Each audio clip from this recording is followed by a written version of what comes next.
All right, welcome in. We are live for Game 2 of the NBA Finals. Will the Miami Heat be able to even up this series at 1-1, or will the Denver Nuggets get out to a 2-0 series lead and continue to play flawless and amazing basketball? You're watching NBA Now by Chat Sports. I'm Chase Sr. No matter where you are, how you're tuned in, we appreciate all of you for making Chat Sports your home for the NBA Finals coverage here during the 2023 season. It's going to be an awesome game, I believe, because I do think that Miami, with a couple of days of rest, able to game plan, rejuvenate after that Game 1 defeat, are going to come forward with a really good game plan, and we're going to be breaking it all down here on the show. We are also live on our brand new Miami Heat channel led by the fearless Nic Rohloff. It's the Miami Heat Report. For everybody watching over there, Heat culture. That is what's up. Let's start with this. We're emanating live from the Chat Sports studios in Dallas, Texas,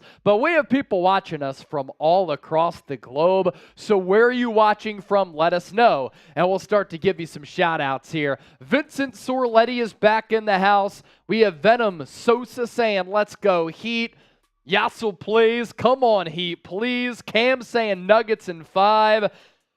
Florida's in the house, Columbus, Ohio. We have Earth once again here, and people are going to continue to watch us from everywhere. Every pocket of America, but also all across this great globe. Let's go Nuggets from Japan, from Sagero Gleanback. You love to see that as well. And we'll also ask you, with about 15 minutes until tip here during our pregame show, who you got for Game 2. And with that, Rolly comes on the screen as well. MIA for the Heat, DEN for the Denver Nuggets. Rolly's done a great job building up our new Heat channel. Rolly, they're down 1-0. Your level of confidence on a scale of 1 to 10 that they can match this series up at 1-1 tonight? Honestly, level of confidence to win tonight, I'm going to put it at a 5. Okay. I'm not feeling too good. We're talking about a Nuggets team that was 34-7 in the regular season at home, the best record at home all year long. And then what have they done in this postseason? They're 9-0 as well. The Nuggets have been sensational playing at their home arena. So it's a tall task for anyone to walk in there and get a win. I told Chase this. I've told other people this. I'm the Miami Heat fan here. I will not panic until the Heat lose a game at home. To me, I think the Heat, all they have to do is obviously have to steal one in Denver and then win all 3 games in Miami to win it. I picked the Heat in 7 because I think that 7th or that one stolen game will come in a potential Game 7. So I'm not panicking until Miami loses a game at home. But there is something to be said about the Heat holding the Nuggets to 104 points, which is one of their lowest outputs this entire postseason, and you still lost by double digits. I know it's mostly because of the Miami Heat shooting struggles in Game 1, but that is a little bit concerning. Yeah, in our postgame show, we were talking about some of the defensive changes that the Heat made, especially in that second half, and it also came down to the fact that the Nuggets were red hot in the first half from the field and then cooled off a little bit. But that Nuggets offense was not the same unit after halftime that it was in that first half. A couple of notes that we want to pass along. Rolly was talking about home and away. Nuggets have not lost a home game this entire playoff run, and we have a change in the starting lineup for the Miami Heat as Caleb Martin is out because of an illness of the starting lineup, and Kevin Love is in that starting 5. So that could alter things a little bit. Now, of course, the betting odds for this game not reflecting that because that news just came out right prior to tip. The Nuggets at home in Game 1 were 9-point favorites. They are 8-point favorites tonight, and the over-under 216.5. That's right around where we were with the Nuggets really struggling in the second half offensively of Game 1, and Miami sometimes never really being the best, most explosive offensive unit. So you mentioned Kevin Love going into the starting 5, and although I am on record saying that I don't think Kevin Love was really playable in that series against Boston because they would run a 4-out offense alongside Al Horford or Robert Williams, mostly in that series. So what do the Nuggets do, though? And you saw in that early first quarter of Game 1, the Heat would get switched on where Aaron Gordon would be defended by Max Strus or Gabe Vincent or Caleb Martin, and Aaron Gordon was simply too big. So what I expect the Heat to counter with Kevin Love inserted into that starting lineup, They will likely have Kevin Love stick on Aaron Gordon, and whenever there is a screen, they will fight through it, keeping Kevin Love on Aaron Gordon. If you're going to live with Aaron Gordon mid-range to three-point jump shots, that's fine. But you can't let him get inside with easy layups and easy dunks like he did all first quarter and first half of Game 1. I think that will be the main change. I honestly think Kevin Love will play a major role here because he can also space the floor. Yeah. His shooting has been spotty this postseason run so far, but if he's able to hit his threes, that unlocks another level for this Heat offense. Yeah, we were also talking about Kevin Love during that Game 1 because in the first quarter, Aaron Gordon had 12 points, and he was really good. And every time he was matched up against a Max Strus, a Gabe Vincent, somebody smaller than him, they gave him the rock. He was able to go to work down low just because of the size advantage that he had over some of the Heat players that were defending him on some of those switches. And I had asked Rolly at the time, do you think about putting Kevin Love into this game so that he can at least put a body on Aaron Gordon? Now, Gordon at this point, a lot faster and explosive than K-Love, but can K-Love kind of come up with a little bit of that playoff adrenaline, turn back Father Time to a certain degree, and at least halt him or make his job a little bit more difficult? Because Aaron Gordon was definitely the tone setter of that first game in the NBA Finals for the Denver Nuggets. If you're ready for Game 2, we want to make this the best atmosphere outside of being at the actual game, and what that includes is bringing as many people in here as possible and making noise in the comment section if you're not actually at the game. So we have 104 people watching live right now. Can we get to 50 likes here in the next minute? 50 likes over the next minute is what we're shooting for here. If you're ready for Game 2, that's why you're here, right? Then do us a favor, hit that thumbs up icon, like the video. The more people that like it, the more people that come in, the bigger the party that this becomes. And if we get a $50 super chat, I have a cold drink waiting here. I am down to shotgun that if we get a $50 donation if you want to send us a tip. So if you're ready for Game 2, make sure you like the video. We're up to 30 likes already. Let's get to 50 over the next minute. You're a diehard NBA fan. I want you to show it right now by liking the video. 30 seconds in, 17 likes to get to that big number 50. A lot of storylines to talk about in this game as well. And, of course, keep the comment section going. Subscribe to the show as well. Nikola Jokic, a little bit slow to start that Game 1, and then he ended it really strongly in that fourth quarter. A couple of big buckets as the Heat were kind of threatening. They got that double-digit deficit down to 9, but then the Nuggets just too much, able to extend on that. Jamal Murray was excellent all throughout that game. I also thought this was interesting that Mike Malone, the Nuggets head coach, basically had said, look, we're going to live with Bam Adebayo taking 25, 26 shots. We'll let the Heat do that all day. I want to see if Miami has a little bit of a different strategy offensively tonight, and I do think it begins with something simple. Jimmy Butler just being a little bit more aggressive. Yeah, you're right. Michael Malone did come on say that, and when Bam takes 26 shots, I'd have to double-check this, but I have to imagine that is one of his most shooting nights I've ever seen regular season or postseason. He is not a shoot-first center, and him taking 26 shots was something that caught my eye. But I think Jimmy's got to take over, but I really think it just comes down to hitting your shots.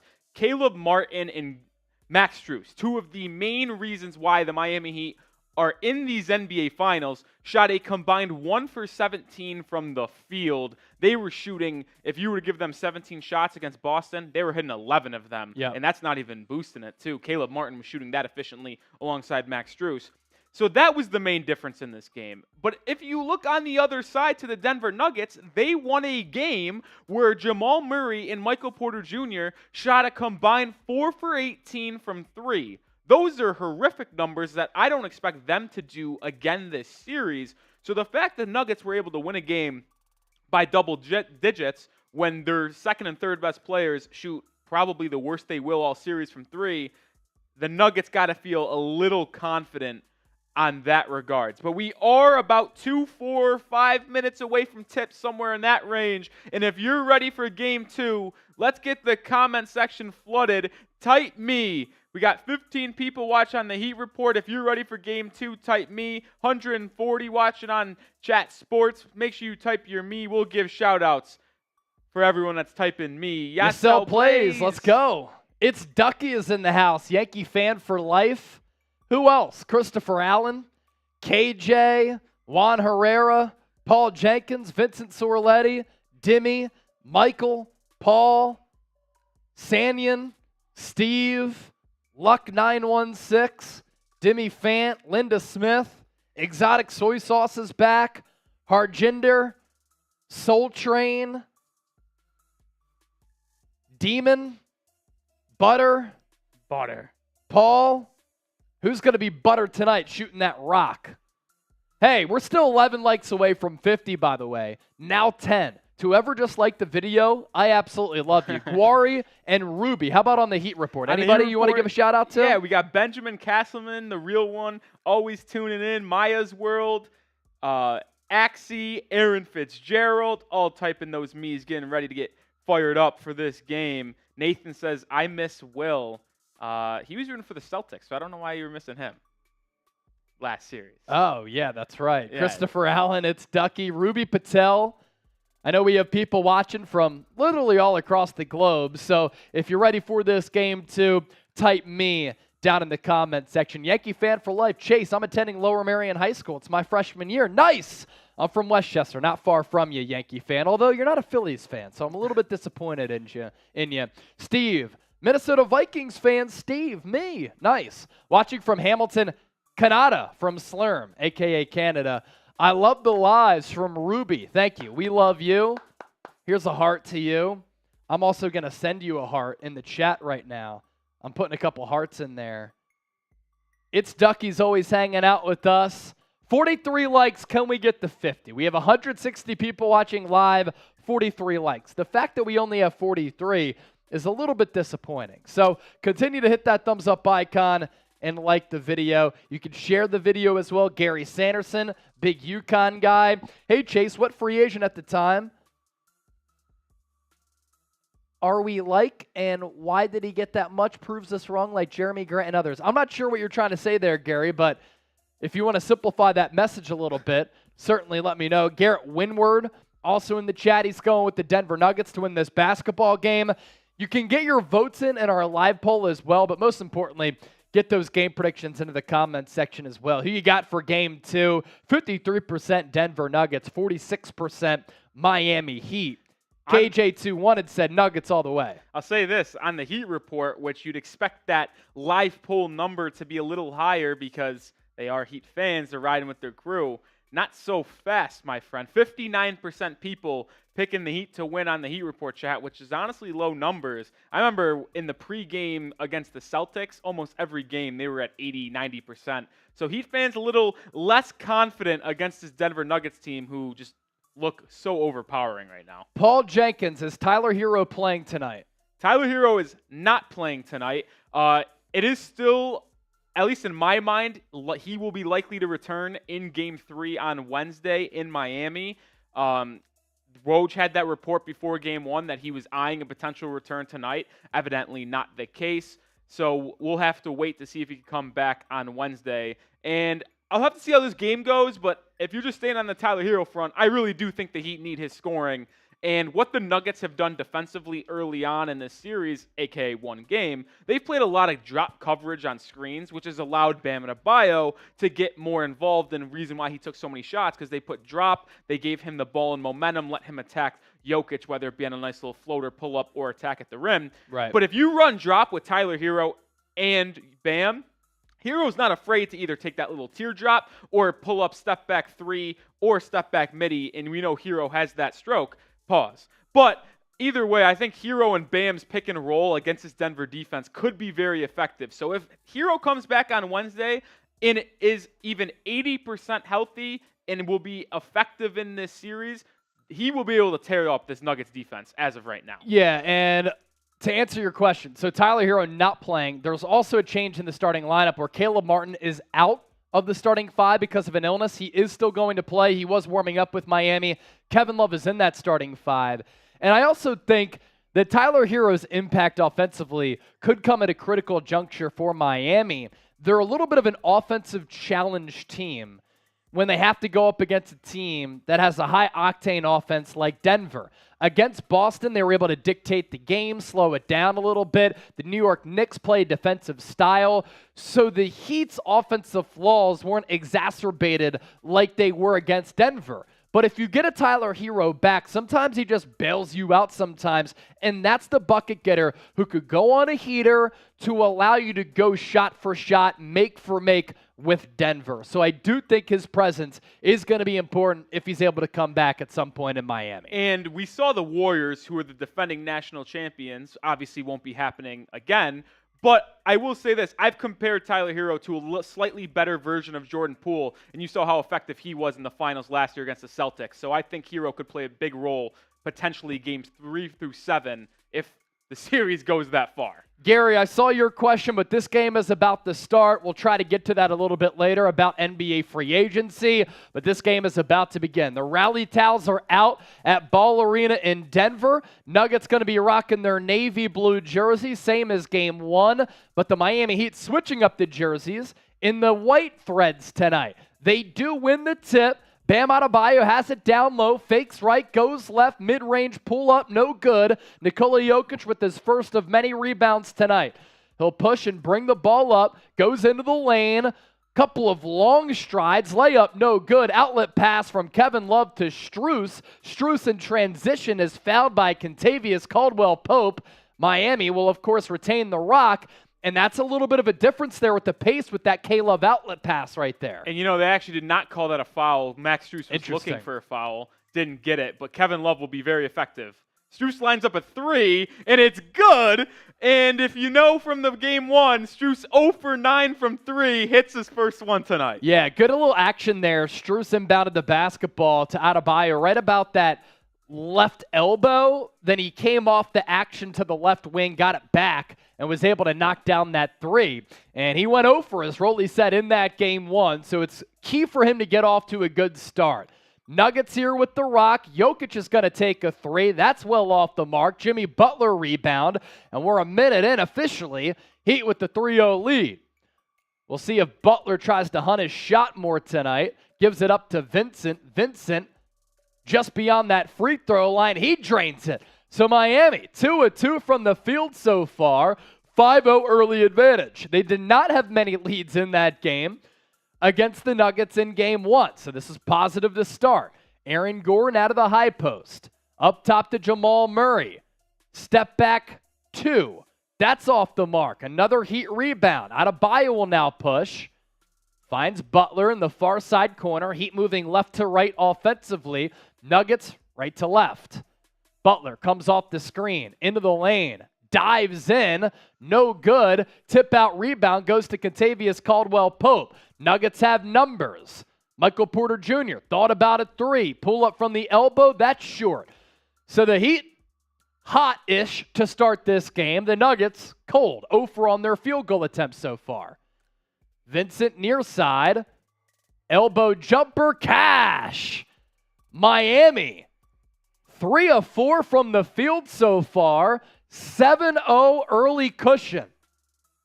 Chase, I really like what the Heat have done defensively. It's crazy to think Kevin Love making such a defensive impact, but it really has been. Jokic will back down Adebayo. He gets by him. Slippery move there from Jokic. He lays it up for the Nuggets' first points of the night. Vincent right on that Ball Arena logo. Couple of dribbles through the legs. He gets double teamed into the corner. Strus, wide open 3. Good! Max Strus, corner pocket 3. Michael Malone, timeout. Heat, 10-2 spurt to start game 2. How about it? And it's Strus, who is 0 of 9 in game 1. 2 of 2 from 3 here to start. Yeah, this is a fantastic start for Miami, and I just mentioned a second ago that you don't think Kevin Love would make all the world defensively, but he really has. What Kevin Love has been able to, or I guess allow Miami to do early in this game, is guard more straight up. We're not switching anything anymore. Yeah. Kevin Love, you're sticking on Aaron Gordon. Bam, you're sticking on Jokic, and then you can switch 1 through 3 between Strus, Jimmy, and Gabe Vincent on Murray, KCP, and Michael Porter Jr., but they're really sticking Bam on Jokic, Kevin Love on Aaron Gordon, and say, there you go. You know what? If they have to switch between Bam and Kevin Love to go on Aaron Gordon or Jokic, I guess they'll live with it, even though Jokic would tear Kevin Love up. He's at least got the muscle and size to give Jokic a little bit of pushback. Spoelstra, I said it during game one while the Heat were getting blown out, is that I trust Spoelstra to make the adjustments from games 1 through 2, and it looks as early on here, the adjustments have been made. And it's not even that the Heat offense has started out hot. That's been good. To me, the biggest thing was the defense. You think that Erik Spoelstra is one of the 150,000 people who joined us for game one when we kind of talked about K-Love, and maybe that could be a guy who could at least make the Nuggets think a little bit more offensively? You put him on Aaron Gordon, that changes things to a certain degree. So far, so good for Miami. And the one thing that my eyes just point out to me and flashed in big red colors was that Aaron Gordon caught it on the left wing at the three-point line. Where was his man Kevin Love guarding him? Kevin Love had a foot inside the paint. It is a clear message, even though Aaron Gordon played fantastic in game one, Erik Spoelstra clearly told his guys, Aaron Gordon, if he's going to shoot 8 3-pointers a game, we love that. And it's clear that that is their game plan early on in this game. So 10-2, Heat up early here. They were frigid to start game one from the floor, and the Nuggets could not miss, especially in that first half. And it's funny how things have changed a little bit throughout the first about 3 minutes to start this game, because we had said in the pregame to game one, when we were kind of doing a series preview, like if the Miami Heat are able to win this playoff series, it's because they come up with some tactical, masterful defensive game plan to stop a Nuggets offense that literally nobody's been able to stop all year. That's why the Nuggets had the best record in the NBA. That's why they've been so good and flawless offensively throughout the playoffs so far. I understand it's early, but these are the adjustments that Erik Spoelstra has made that now Michael Malone is going to have to counter in this ball game as well, with his team down by 8 coming out of the timeout. And then flipping it to the offensive end, I mentioned Tyler Herro's ability to destroy the Nuggets zone or drop coverage on pick and rolls, which if you don't know what that means, quick little Q, or I guess X's and O's session. A drop coverage is when the big man on a pick and roll, when his man sets a screen, the big man plays back and then just allows the guard, he can either pull up or it just allows them not to switch and you're not hedging. So when you're playing drop coverage, it allows the guard to get into those nifty little areas and been able to hit a nice little jump shot from the mid-range game. And what has Gabe Vincent done early in this game? He's found himself wide open at the free throw line twice for jumpers, and he's knocked down both. Those will be there because that's the style the Nuggets play on defense. I think it's all about the Heat hitting their shots because I actually believe they got good looks in game one, just couldn't connect. They're hitting them early on. I like the patience that Vincent has offensively. He kind of carves his way into the lane in order to get some vacant space for him to chuck up a jumper. Here he has it again. He's going to kick it out to Adebayo. Dribble handoff. Max Strus. He's 2 of 2 from 3. Misses that one. Michael Porter Jr. rebound. Gives it up to Murray. Murray misses slightly. Kevin Love rebound. And the Nuggets' offensive woes continue. They couldn't score in transition there, led by Murray. Adebayo matched up against Murray. He's going to back him down. Jokic shades over, and Adebayo misses. Kind of felt Jokic on his back hip. Aaron Gordon, guarded by Strus. He exploited this mismatch in game one. Can he do it again here in game two? He's going to go to town. Hangs in the air. Blocked by Love on the help side. Kevin Love's impact early. It's profound here. Big time play by Kevin Love there. And on the offensive end, though, that's the thing that's so frustrating with Bam. He can look good some days, and then there's also days where he misses a easy jump hook over a 6'2 guard. Inbound goes to Jokic. Top of the key here. Dribble handoff, MPJ. He tries to finish despite some contact with Kevin Love, and it's going to be a charge on Michael Porter Jr. So far, so good for Kevin Love. He might be graying with his hair. He's looking young and spry tonight, making an impact. And that's one thing that Kevin Love does exceptionally well on the defensive end. Is he slow-footed? Yes. Does he have that vertical rebounding leap he used to? No. But he can take charges, and he's so smart with his basketball IQ. He knows where people want to go and what their tendencies are. Great play by Kevin Love. Gabe Vincent, alley-oop to Butler, a little bit too high, goes into the corner to Kevin Love. He'll reset. Shot clock at 5. Vincent from inside the left wing, a lot of contact, whistle silent. Murray picks up the air ball into the corner. Kentavious Caldwell-Pope, 3, bottoms. Finally, Denver able to knock down a triple. And Denver gets the lead to 10-5. Adebayo pull up, cash. Nothing but nylon there for Bam. Excellent in that game 1, on the board here in game 2. That's the things that's so confusing about Bam. He can hit that little pull-up midi jumper off the dribble, but can't make a layup over Jamal Murray. Yeah, 26 points in game 1 for Bam. Jokic will now try to back him down. Baby hook, alley-oop to Gordon. Throws it down for the hammer. It looked like Jokic was going to go up for the shot. Instead, he directed the ball to the left of the rim.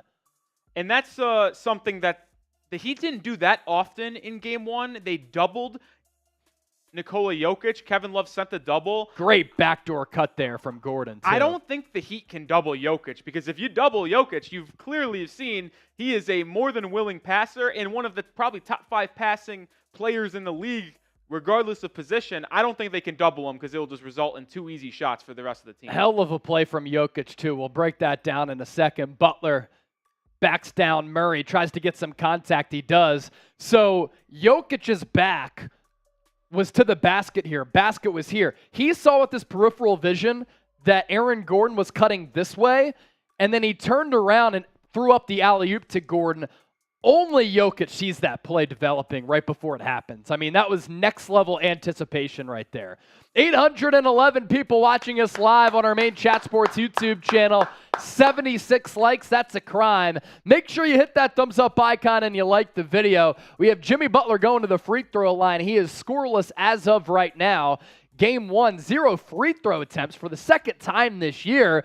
He gets to the line about 5 minutes into this ball game. Yeah, and that's something to note, Chase. The Heat only shot 2 free throws as a team in game 1. That is the lowest amount in an NBA Finals game in history. Jimmy Butler took the blame for that. He averages about 8 to 10 free throw attempts a game this season. He said that he will look to get to the line early and often at the podium. And he gets to the line early and often there. 2-2 at the line there for Jimmy Buckets. 14-7 Miami lead. Murray will try to drive. He gets double-teamed. Turnover. Butler picks up the loose change. Finds Adebayo. Adebayo will push. They don't have numbers. Adebayo pull up, and he gets the friendly roll. Soft touch there on the jumper. 16-7, and once again, Bam finding his shot here in the early going. Gordon from the high post on the Denver side to Jokic. Jokic to KCP. His floater is off the mark. Bam rebound. He kind of tried to extend his leg to get the foul. No foul called. Bam up top. Shoots it to his right to Butler. Butler doesn't take the screen. Instead finds Bam in the middle of the lane. His runner off the mark. Nuggets rebound. Aaron Gordon now pushes. Nice little pace to this game early. Euro step from Gordon out to Jokic. Wide open 3. Good! Nikola Jokic buries the triple. Nuggets needed it badly. They cut that Heat lead to 6 at 16-10. Yeah, and even though Michael Malone said they'll live with Bam shooting 26 shots, which they likely will, he can get an open shot any possession he wants. Butler into the corner to Strus. Quick catch and fire. Drains it from the corner. Max Strus's third 3 of the game. 19-10. That is a wonderful sign for this Miami team. Jokic on the other end. Turnaround hook. No good. And it's going to be a double dribble, which was called before that. And we said in the postgame, look, Heat fans were down. Rolly was positive. And a reason why he was positive, I was positive. I said, look, their defense made adjustments in that second half. If they make a couple of those threes after Martin and Strus were cold, they could steal a couple of games in this series. They could flip the momentum. So far, that's happening and transpiring. I know a lot of people make fun of Heat culture but Heat culture is being shown right now. Strus, abysmal game 1. What does he do in game 2? He has all the confidence in the world. It makes 3 out of 4 threes. Short memory. Everybody wanted it up and down on Butler, but he was stripped. Gets it back, drives, floater, teardrop in. Jimmy Butler puts the Heat up 21-10. 11-point cushion here for the Heat. Jokic into the lane. No foul call. He wanted it. Michael Porter Jr. saves it. And then Gordon looked to be stripped, but they're going to get Bam on the reach-in. So all the adjustments that you wanted to see the Miami Heat make in order to make this a competitive series, they have. Number 1, Jimmy Butler driving inside and playing with some aggressiveness. He's already got to the line, now hits that floater. And you wanted to see them play better defense early. What they have done, allowing this high-octane Nuggets offense, only 10 points in 7 minutes of game action. Just an incredible start for Erik Spoelstra on the Miami Heat. Substitution for Miami. Kyle Lowry will come in. Gabe Vincent goes out. 4:40 left here and ticking in this opening quarter. Jokic thought about a 3. He'll now drive. Layup. Got it. And I'll say this, Chase. Michael Malone says they'll live with Bam and Adebayo taking 26 shots. I think Erik Spoelstra can say the same thing about Nikola Jokic as Kyle Lowry takes a timeout, and we'll head to a break with 4 minutes and 20 seconds to go. But I want to finish up this thought here because Jokic does most of his damage inside the paint with 2-pointers. So if the Nuggets are going to live with Bam doing the same thing on the other end, I think Erik Spoelstra is more than comfortable in saying, Jokic, you want to score 40 points by making 22-point shots? Go ahead. We'll make sure Michael Porter Jr., Jamal Murray, and KCP don't hit 6 threes. I think that's kind of the game plan that Erik Spoelstra is implementing early in this game. Yeah, the thing that concerns me about what Michael Malone said, if Bam's going and then everybody else is hitting some of those outside shots, he kind of gets to that mid-range area, and he'll take like a jump stop to take a jumper, take a floater, take a baby hook. But if he doesn't take that, he's really good at finding guys on the perimeter as well for a big. And if the Heat are knocking down those shots, that becomes a little bit of a problem. 1,200 people watching live on our main Chat Sports YouTube channel, 136 likes. This is what I want to do right now. Commercial break, you're not missing anything. 1 minute on the clock. If we get to 300 likes in the next minute, I finally get to crack my drink here on this Sunday fun day. We should be able to get there in 1 minute with 1,200 people watching live. I agree. 300 likes in 1 minute. I get to crack my drink, and I'll give you a chug if that's the case. 1 minute on the clock. Let's do it. 300 likes. We're up to 154. Hit that thumbs up icon. Like the video right now. We're up to 160. Up to 160 now. So continue to like the video here. And if you're having fun, like the video as well. Also noticing that we have people watching from everywhere right now, which is awesome to see. John Borelli said like that video. Zephyr liked the video. We're up to 186 likes. We're at 40 seconds.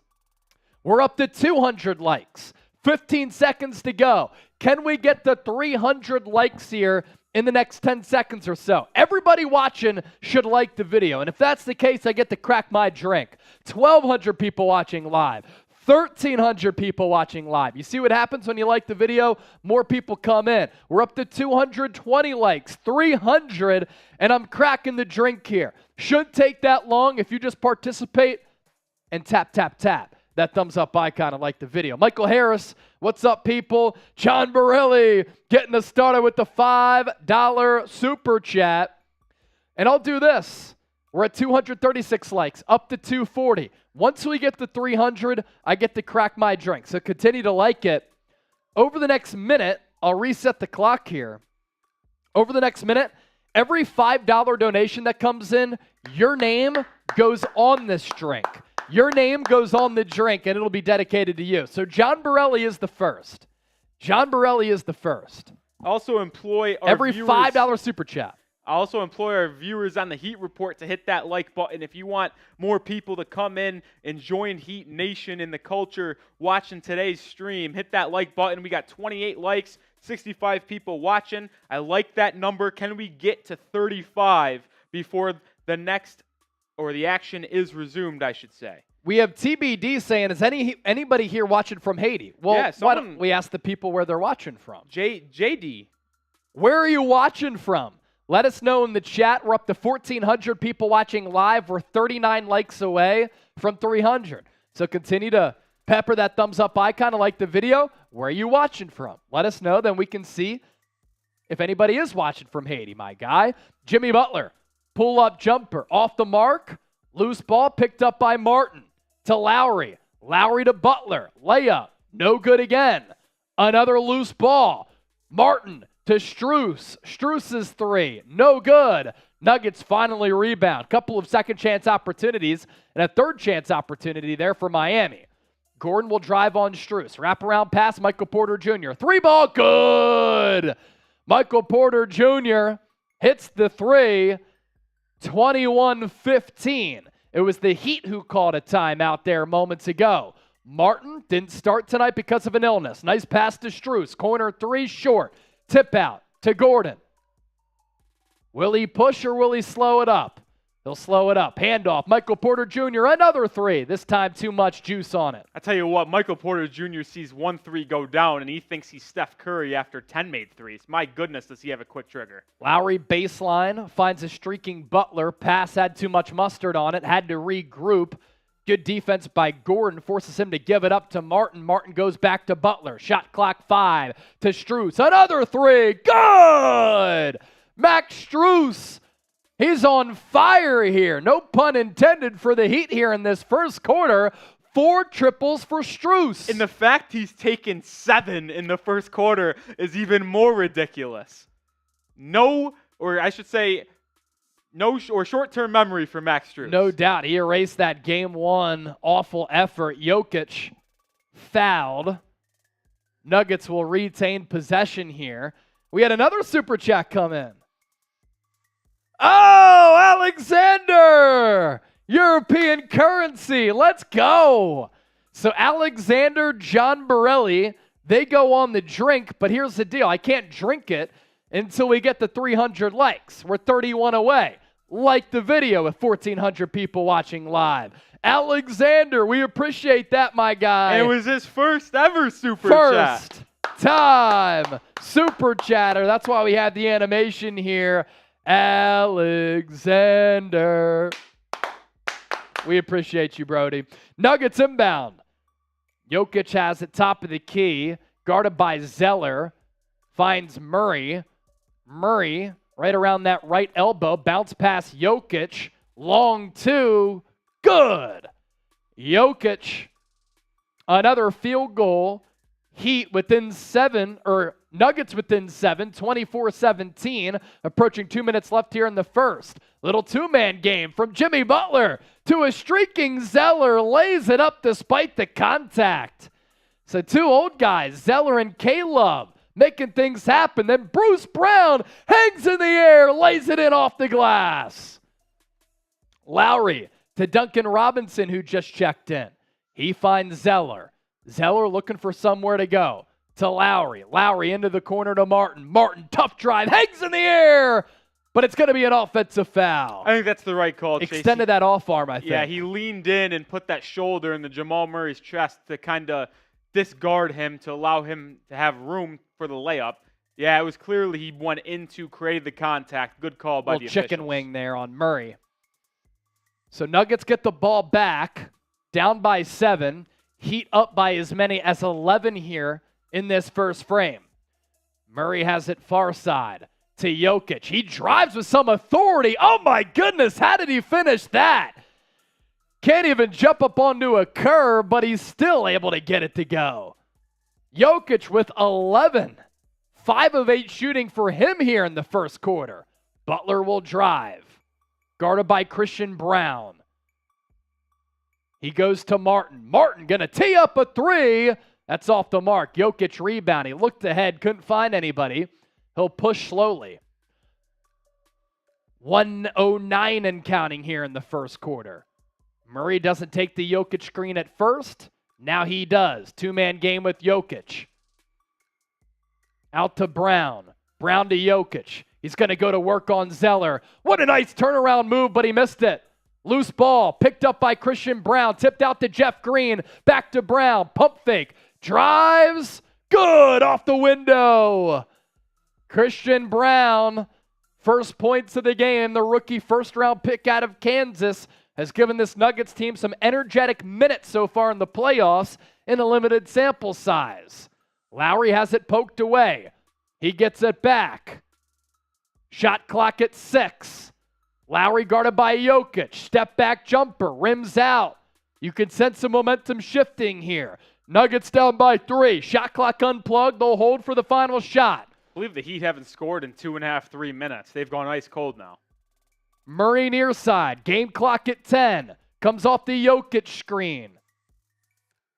And a foul is called on Kyle Lowry.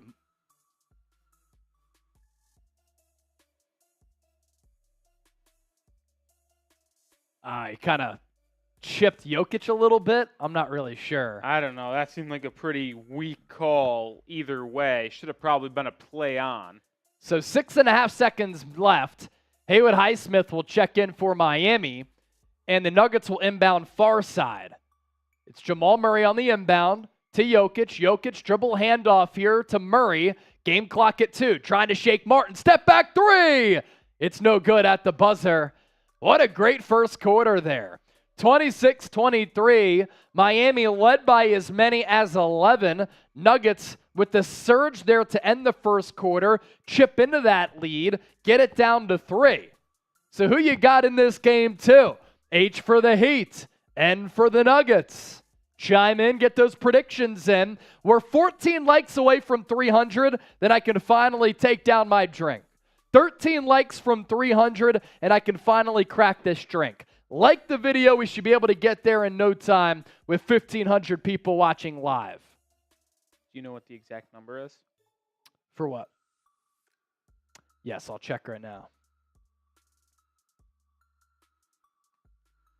So who you got? H for the Heat, N for the Nuggets. Axie typing his H's. 064 Razor with an H. Amir. John Borelli with the H. Jorge Herrera says Nuggets. Zypher says Nuggets. Andre Dillard says Heat. It's Ducky says likes.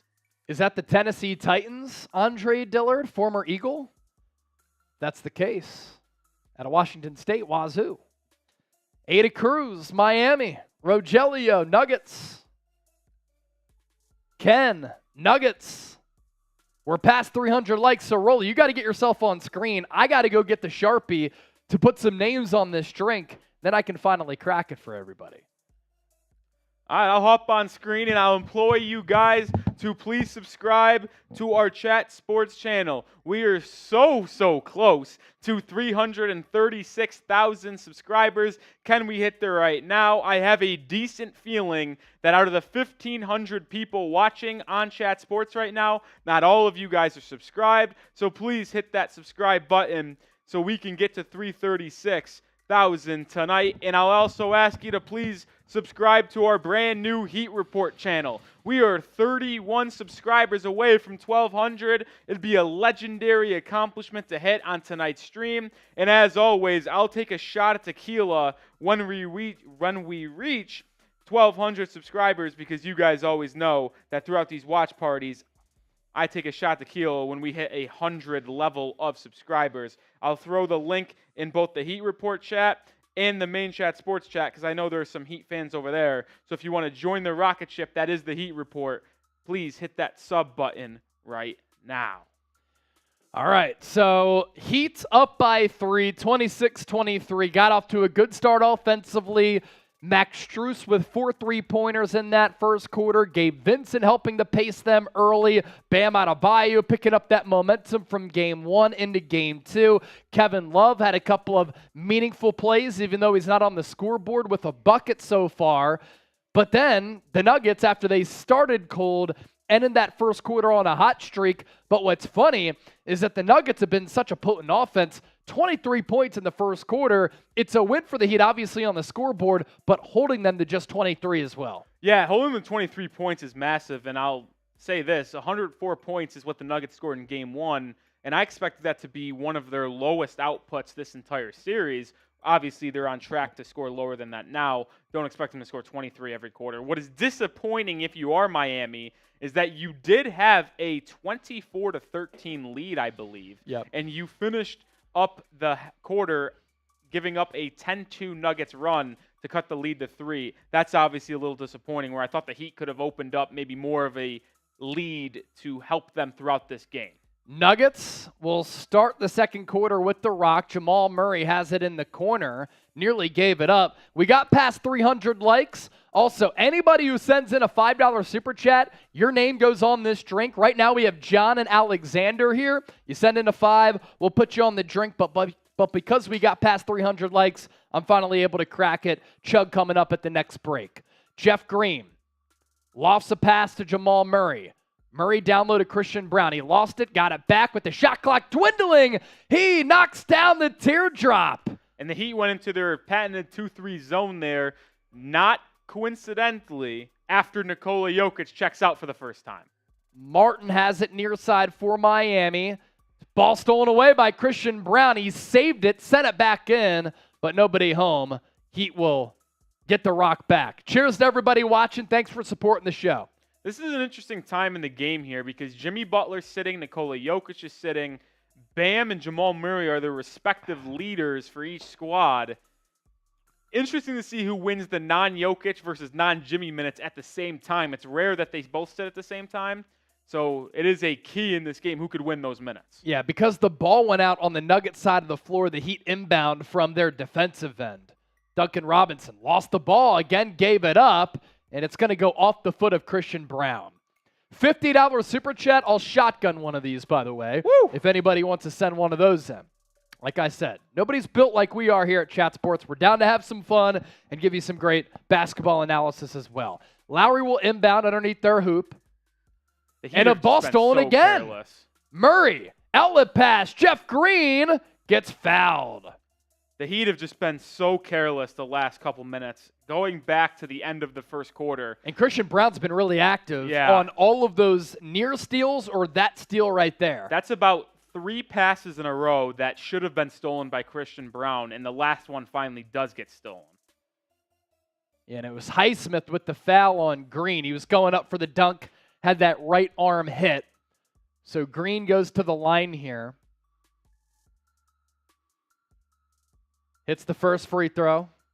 Nuggets can take their first lead of the game with a free throw right here from Jeff Green. And I'll say this, being from the Heat's lens, it's very disappointing because I thought they came out to such a good start, and they've given up the lead fairly quickly because of careless play on the offensive end. Green's second free throw connects. So now the Nuggets, with their first lead of the game, they led by as many, or they trailed by as many as 11. Now they're up by 1. And look at this. The Nuggets have entered a 2-3 zone of their own. Martin trying to break it with the dribble drive. Outlet pass to Lowry. Lowry, 3, swish. Kyle Lowry gives the Heat the lead back, 29-27. It's really the first time I've ever seen a team go 2-3 zone against Miami. Obviously, Miami runs it, so you know they have a lot of practice against it. Bruce Brown will line up a 3. Hits! Now it's the Nuggets back on top. What a pass from Lowry to Martin. Shot blocked. Gordon. Here comes Denver. Murray will push. Passes it to Jeff Green. 3-ball. Yes! Jeff Green forcing Erik Spoelstra to call a timeout. And after a slow start offensively for Denver, now they're finding their footing here. A 16-3 Nuggets run. Crowd going nuts at Ball Arena in downtown Denver in the Mile High City. And this is exactly what I just kind of mentioned, whereas Nikola Jokic is sitting, and then what do the Nuggets do?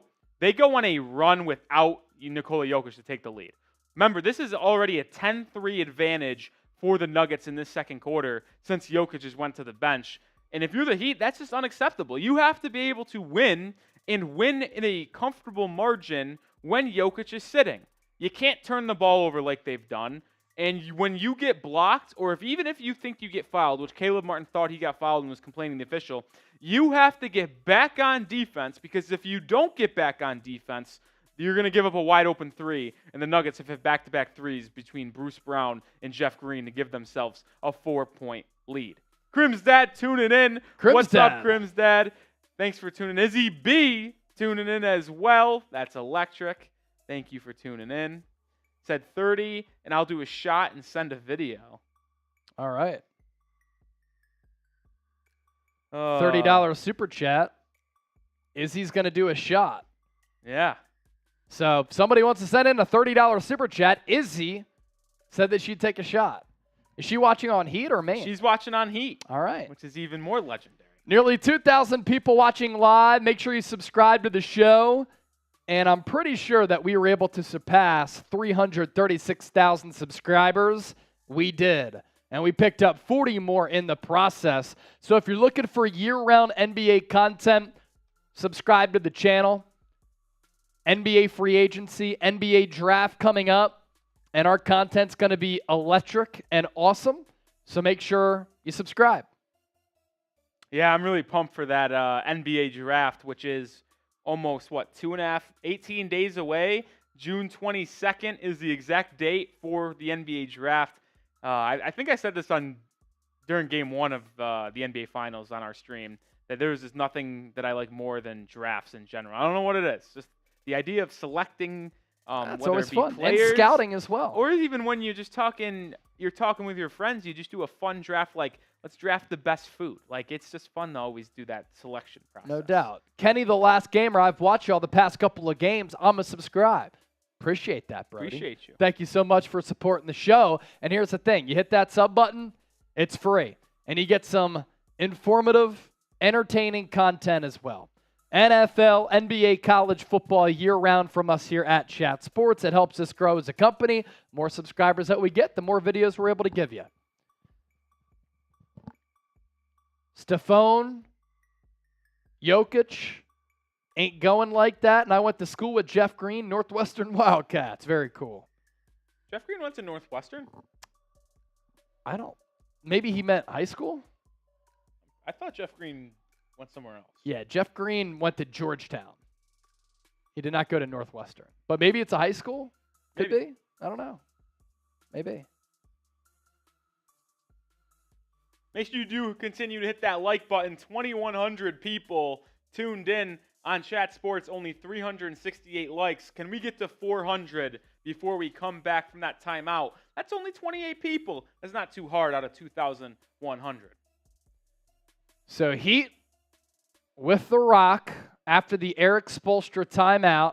Adebayo down low to Duncan Robinson. Anytime they try to target him, it results in a turnover. Pop pass from Brown. Murray, three. Bang! The Nuggets continue to stay scorched earth from distance. They up their lead to 7. So that's an 18-point swing from when they were down by 11. Adebayo, baseline jumper, off the mark. Aaron Gordon rebound. Hand off to Brown. Couple of bodies hit the deck down low, and Gabe Vincent and Jeff Green.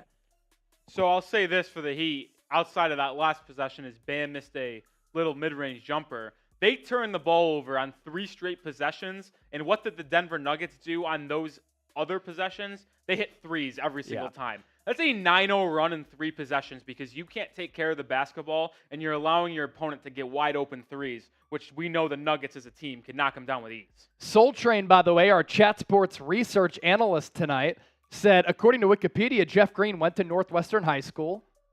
So, Northwestern Wildcats. There you go. Aaron Gordon is going to take a 3. Bottoms! Even Aaron Gordon is knocking down threes right now. 10-point lead for Denver. Lowry to his right to Strus. Strus has 4 threes, but he's guarded closely here. Lowry works it around the perimeter to Vincent. Vincent down low, Adebayo, guarded by Brown. Backs him down. Overcomes the double team from Christian Brown. Heat rebound off the miss. Gabe Vincent 3. Yes! Gabe Vincent giving Miami a much-needed 3. They certainly needed that one. 39-32. And Vincent is making himself a lot of money this offseason. He's an unrestricted free agent. Under 9 to go here in this first half. Bruce Brown's going to try his hand at a 3. Slight miss just off the front rim. Prior to that miss, the Nuggets were shooting 7 of 10 from 3, And the Heat, on the other way, were shooting 6 of 10 from 3. Another turnover. Murray in transition, dunks it home, and the foul! Able to yam it down despite getting swiped by Strus. They might take a look at that, honestly. Either way, Murray going to go to the line for the three-point play. Turnovers. What the Heat failed to do against Boston, and the reason why the series went 7 is because of a lot of turnovers in games 4 and 5. Doing it again here, and it's causing the Nuggets to go on this massive run. Man, Murray is lucky he didn't come down a little bit more awkwardly on his bottom half. He was able to somehow maintain his balance because he got swiped pretty hard as he was in the air and couldn't hang on to the rim, so he let go of the rim and still came down. A little bit weird, but that could have been ugly. They're not going to review it either. Murray goes to the line, connects on the free throw, and it's a 10-point lead here for Denver. 25-6 run over the last 6 minutes. Vincent takes the three. That's no good. Aaron Gordon skies for another rebound. He'll push it up the floor now. Guarded by Adebayo. Tries to beat him off the dribble. Backs it out to Murray. Comes off the screen. Guarded by Adebayo. Can he play with him with the dribble? Murray. Turnaround J. Smooth. Jamal Murray on one of the best defenders in the game. And Erik Spoelstra calls another timeout here. 12-point Nuggets lead. What a turnaround here. $10 super chat coming in. Let's go. Crimsdad. Thanks for another great live NBA casting. Hi, Rolly. What up, Chase? What's good, Crimsdad? Chase, teach Rolly the difference from wanting your favorite team to win and understanding the reality. Nuggets outclassing the Heat. They did in game 1. With this run, they are. But if there's a team that can come back, Miami's displayed the mental fortitude to do that. Crimsdad, cheers to you. Listen, Crimsdad. And your name's going on the drink as well. The Nuggets are shooting an ungodly percentage in the last 4 or 5 minutes from the field. I don't know what you want the Heat to do when the Nuggets are shooting damn near 60, 70% over the last 6 minutes. And I think it's an interesting story to tell, Chase, is that the Nuggets are on this 28-6 run over the last 6 or 7 minutes. You know what is one key? Nikola Jokic not being on the floor. Yep. The best, you can argue the best player in the NBA has not been on the floor in the last 5-6 minutes, and the Nuggets are being better than the Heat by a wide margin. I don't really understand on that aspect of things. Very confusing here. If you're a Heat supporter, that you can have their best player go out, and then the other team arguably gets better. Super chat, $5 or more. Your name goes on the can. Crimsdad Alexander, John Borelli on it so far. So Erik Spoelstra calling his second timeout only within the last couple of minutes because the Heat were up by 11, and now they are down by 12. So we're talking about a large swing here that has taken place throughout this first half as the Nuggets right now are just unconscious. Yeah, the Heat defense, which was so good in the first quarter, they allowed 23 points, the Heat did, in the first 12 minutes of this game. Think about that. 23 points allowed in the first 12 minutes of this game. What have the Nuggets done in the last 4 minutes and 10 seconds? Scored 21 points. Yep. They've scored almost the same amount of points they did in the entire first quarter in the first 4 minutes of the second quarter. I don't know, man. I think Kevin Love has to get back in the game, and I think Jimmy Butler has to get back in the game if you're Miami, because the way the Nuggets are playing offensively and quite frankly defensively, they forced a lot of turnovers. The Heat are just going to need to find a lineup construction that is going to be able to get them back in this game. Yeah. They just need offense too. Like the Nuggets have gone on this run, as you said, without Jokic, and Jimmy Butler's been on the sideline, and Jimmy Butler hasn't done anything in this game so far, after not really having done much in that game 1 either. Plus, Jamal Murray has just been flat out hooping in this quarter. I believe he already has double-digit points just from this quarter alone.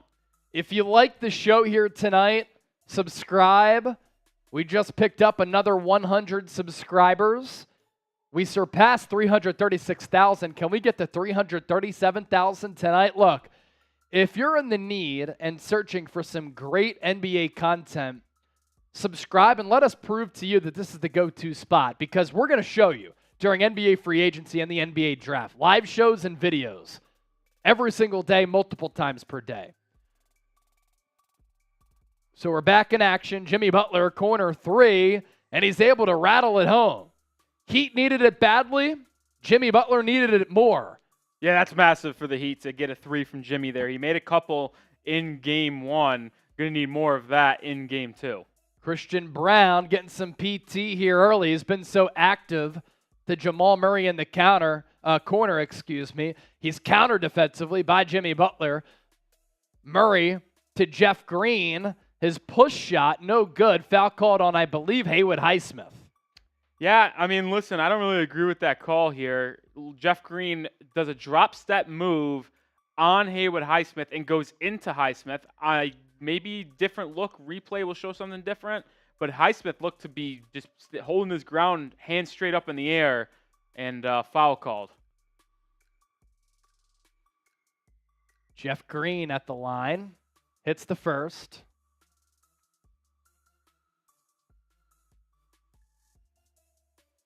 Do we have any Sixers fans watching right now? I'll explain here in a second, but if you're a Sixers fan, I want you to type me in the chat.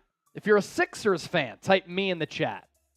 I might ask you for a favor, because we're 17 subscribers away from 10,000 over on our Sixers channel that I host. So if you like me, you might like our Sixers channel. Type me in the chat if that's the case. So Jeff Green, good at the free throw line there. It's 46-35 Denver. Butler, guarded by Green, hands it off to Strus. He lost it. He'd have been sloppy with the basketball. Kevin Love's corner three, well short. Picks up his own rebound, misses it. Tip in, no good. So Love 0 of 2 or 0 of 3 on that possession. And then Christian Braun running the floor with Murray. Takes the feed, hammers it down. Great offense there from Denver, capitalizing off the Love misses. Butler to Strus. Strus corner three. That's off the mark again. Jokic fights for the rebound against Adebayo. He'll push into the lane. Out to Murray. Wide open three. No good. The Heat are struggling to take care of the basketball right now, and they are playing some of the worst transition defense I have ever seen. Which is very uncharacteristic of them. I mean, this was a really good transition run for Jamal Murray. And Christian Braun. It was a 3-on-3 break, but Murray drew two defenders in Strus and Bam Adebayo, and Braun was able to come in just from behind, get on a nice little trail dunk position. If you subscribe to our 76ers channel, I threw it in the chat, and we get to 10K, I'm going to chug some of my drink if we get to 10K here. If you're a Sixers fan, hit that sub button over there. The link is in the chat. Jimmy Butler, mid-range pull-up. Just a tad too strong. He'd have gone cold here offensively. Nuggets are hot. Bruce Brown, floater from about 15 feet. Low percentage shot, and he misses. Love on the other end. Up top to Adebayo. To Vincent. Trying to size up Jeff Green. He's going to drive off the switch on Christian Braun. Good defense, though. Strus up top, guarded by KCP. Comes off the screen, dials up a three. Got it, but it's an offensive foul. Moving screen.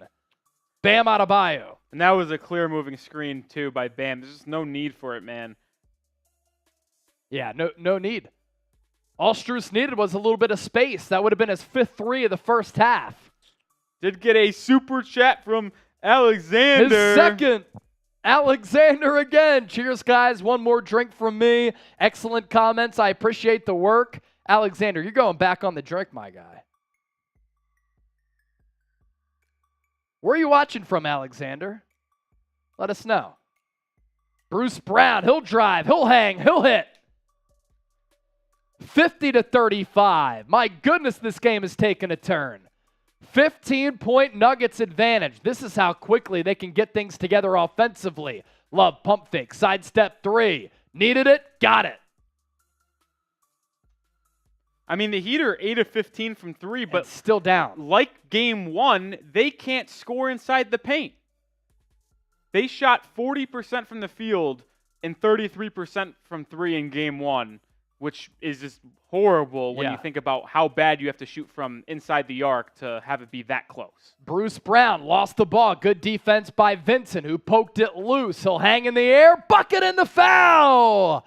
Hooping the horn there for Gabe Vincent. And with the free throw, you can get this Heat disadvantage down to single digits at 9. It was Bruce Brown and Jokic trying to operate off the DHO. And then Vincent poked it free, drove on Brown, who kind of went straight up, but Vincent did a good job of initiating the contact.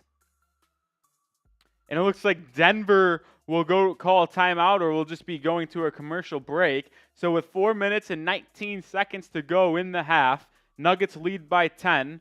We will see if we can get to 500 likes on the chat sports stream. There's 2,300 people watching, 460 likes. Can we get 40 likes by the time we return from TV timeout? If we do, I'll do it for Chase. Chase will take a sip of his drink. There we go. Rich Root said, damn, I left for 20 minutes. We was up. Now we down by 10. Trailed by as many as 15, too. So it was like a 26-point turnaround there. Paul, have you guys on while watching the Sky Cam here in New Stylehook in the bush of Alaska? Paul. Earl Porter saying, appreciate the live stream as I'm driving home. Respect from Chicago. Salute. And make sure you got your eyes on the road, my friend. Yeah. Watching/listening. You can just have we us on endorse podcast. safe driving here at Chat Podcast Sports. style works too. Yes. Podcast style works too. And any $5 or more super chat that comes in, your name goes on the can, and we continue to. We did hit 500 likes, Chase. So nice. Here we go. I offered it up for you, Cheers. take a nice little sip. Oh, they're showing Red Rocks on the broadcast. One spot that I'd love to go for a concert. Have never been.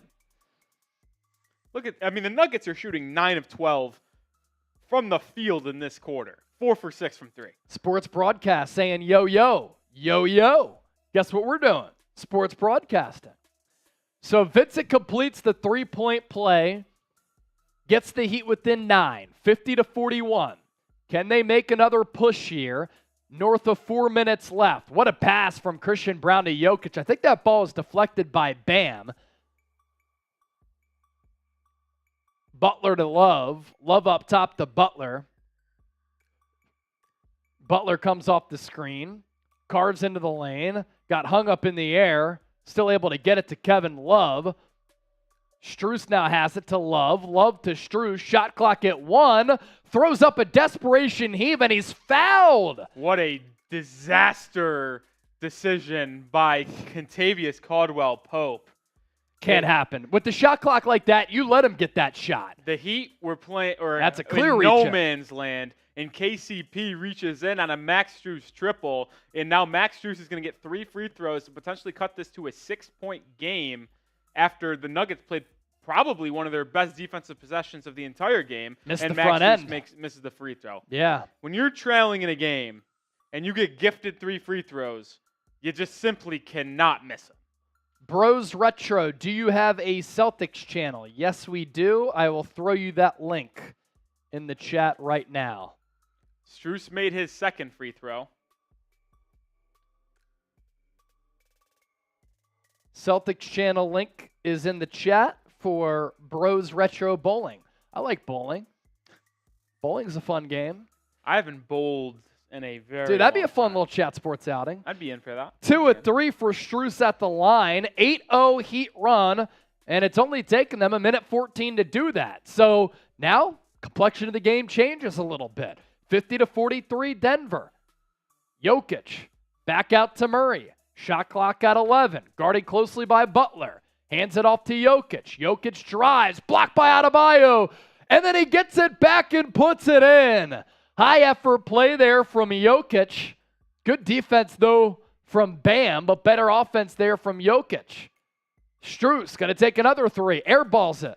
Now, even though that last little sequence wasn't great for the Heat, airball three, Jokic 2-point basket, you notice the Heat go on a run, but what was another common theme? It's their starting lineup causing a run. This five-man rotation of Strus, Vincent, Kevin Love, Jimmy, and Bam has proven to be very effective in Game 2. Aaron, yes, we have a Warriors channel. I host that as well. KCP, he's going to line up a three. That's no good. Jimmy Butler climbs the ladder for the rebound. Can the Heat continue to make a little bit of a push here? Bodies go flying. Whistles not sounding. Strus bounce pass to Butler. He's guarded by KCP. Backs him down. Spins off him. Layup. Yes. Aaron, Warriors channel. I host it. Nearly 60,000 subscribers. I added you and threw that sub link in there. 2:30 left. Jimmy Butler up to 9 points, 3 of 8 shooting, 3 rebounds, 4 assists. Jamal Murray, he'll take a three. No good. Butler down on the ground. Butler, yeah, on the deck. Friendly fire. He ran into Kevin Love, got his bell rung a little bit there. Gabe Vincent far side.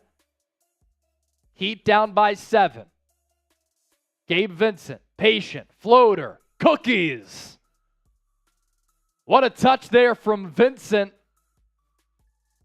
Down to a 5-point game. Under 2 to go. 12-2 Miami Heat run. I think if you're Miami, if you can keep this a 5-point game or lower at halftime, you'd feel pretty good after this bad second quarter. Murray comes off the screen. Nice pass to Gordon. Baseline jumper. Too shy. Somehow Murray gets the rebound. Ball comes loose now. KCP gets it back to Murray in the corner.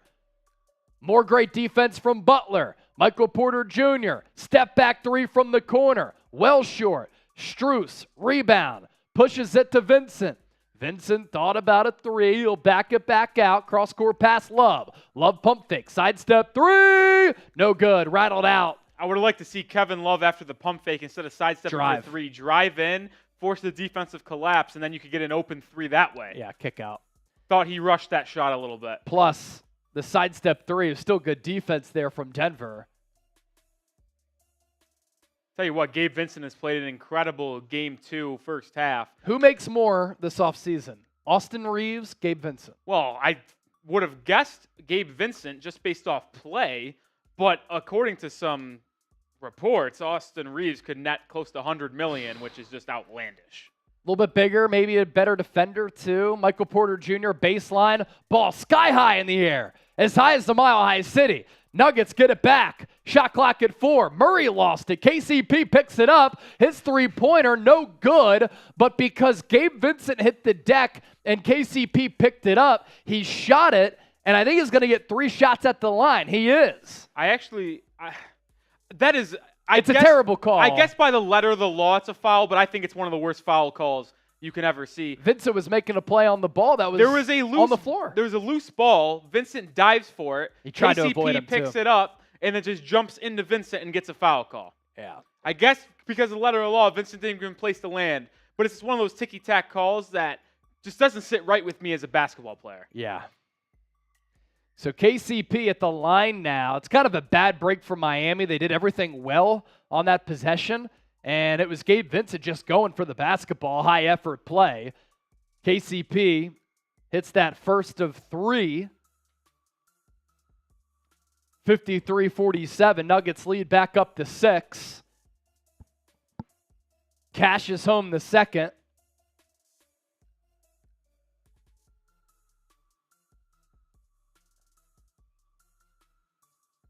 KCP only 5 points. 2 from the free throw line, make it 3. So he's got 6 now. Nuggets lead extends to 55-47. Up by as many as 15? Yeah. And Miami was up by as much as 11. So a wild first half here. Butler patient. He'll drive, nowhere to go. Good defense from Jokic. Butler fadeaway jumper somehow in Jokic's eye. He buries it. Even though Jimmy scored on that possession, he had Jokic one-on-one. Go up to the rim. Don't play with him, man. Don't play with the food. Murray guarded by Vincent. Game clock 27, shot clock 14. What a great pass from Jokic. Very quick to let it go to Gordon, and he's able to put it in. He deposits the deuce, 57-49. Denver up by 8. Shot clock unplugged. Game clock 15. Butler has it far side. One-on-one against Aaron Gordon. Miami spreads it out a little bit outside of the Gabe Vincent pick. Denver had a foul to give, and they'll foul there. That's why you just can't double Jokic. The Heat double Jokic off the pick and roll and allowed Aaron Gordon to go backdoor cut for an easy lay-in off a Jokic fantastic pass. That's the difference between Cody Zeller and Bam Adebayo, man. When Zeller's in the game, you have to double Jokic when he's on him. When it's Bam, you can trust him to at least play good defense. 7.5 seconds left. Butler will inbound to Adebayo. He'll hand it off to Strus. Game clock at 4. Strus back to Adebayo. Mid-range, good! 1.5 seconds left. Jokic gets it. And his heave, oh my goodness, goes off the front rim somehow. Obviously, it doesn't go, but we're going here on Chat Sports. So is this game. It's going by quickly, and it's entertaining. 57-51, Nuggets go into the locker room at recess with the 6-point lead. Keep it locked here with us for our halftime show. We'll break down some of the numbers here. Halftime. Nuggets led by as many as 15. They're up by 6 at the break. The Heat in the first quarter up by as many as 11. So this is a game that is featured a lot. And after Denver scored less than 30 points in that first quarter, they still end with 57 at halftime. They had 59 in game 1 and still really struggled offensively in that second half. So what gives here? Denver has not lost at home in the playoffs so far this season.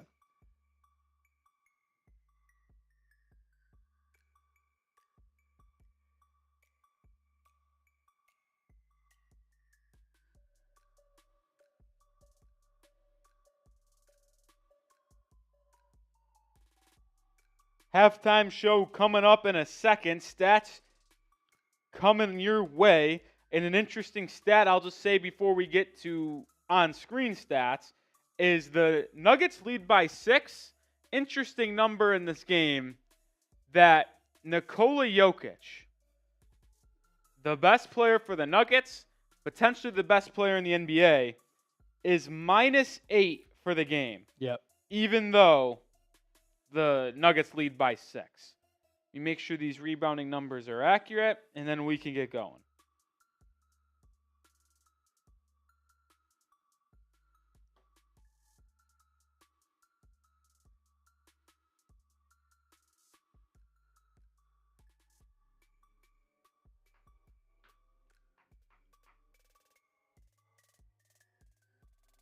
Here are the stats in the first half. Nuggets lead 57-51. Rebounding and assist numbers very even through 24 minutes of action. And it's just a good shooting performance from each team beyond the arc. He 8 of 17 from 3. That comes out to a solid 47.1%, which is obviously quite good. The Nuggets themselves are shooting 7 of 16 from 3. 43.8% from the field, which is quite good as well. But then here's the struggles for Miami, which just continues to be a puzzling piece of their offense. They are shooting worse from 2-point land than they are from 3. They're shooting 47% from 3, yet 44% from the field. Yep. If you tell someone who watches basketball on the regular, or a basketball player, coach, whatever, that you're going to shoot 47% from 3 in a half, you're going to also expect that team to probably shoot mid-50% from the field because, as you see on the Nuggets side of it, their 2-point field goal percentage, or just overall field goal percentage, is much higher than their 3-point percentage. So the fact that there's a team field goal percentage lower than their own three-point percentage just shows you how much the Heat are struggling when they're taking either layups or jumpers inside the two-point arc. And I think that mostly speaks to Bam and Jimmy missing some of their two-point looks, even though I thought both were fine in the first half. This is interesting to see a team shooting worse from the field than they are from three. It's usually the way opposite. Yeah. Yeah, so look, I mean, this is a crazy game where a lot has happened so far, where the Heat get off to a good start. I think part of that was just the energy injection from Kevin Love. A couple of good outlet passes, good defense on Aaron Gordon. Miami as a whole was playing good defense on Denver, and because of that, the Nuggets slow to get started. Max Strus hit 4 threes in that first quarter. And they go 8-17, as you said, Rolly. You'll take that if you're Miami, especially given that sometimes they run into some offensive challenges. Denver's slow to start offensively, but they still end up shooting 50% from the field. And what's wild is that the pace of this game dictates the field goals that have been taken. 43 from the field for Miami, 42 for Denver. And then three-pointers, 7 of 16 for Denver, 8 of 17 for Miami. Nikola Jokic in the minus category for the plus-minus. I think he's been defended really well by Bam, but as he always does, finds a way to make an impact. 6 of 13, 13, 4, and 3. Yeah, I mean, listen, if you are telling me that Nikola Jokic only has 4 rebounds and 3 assists at half, I think you're going to be pretty happy with that. And he's not shooting 50% or better, which we know Jokic's efficiency is what is I think maybe the most crazy part about him as a player just in general, because of how efficient he is, shooting close to damn near 60% this regular season and almost 40% from 3. I mean, I'm looking at the stats that ESPN's showing right now. It's just appalling.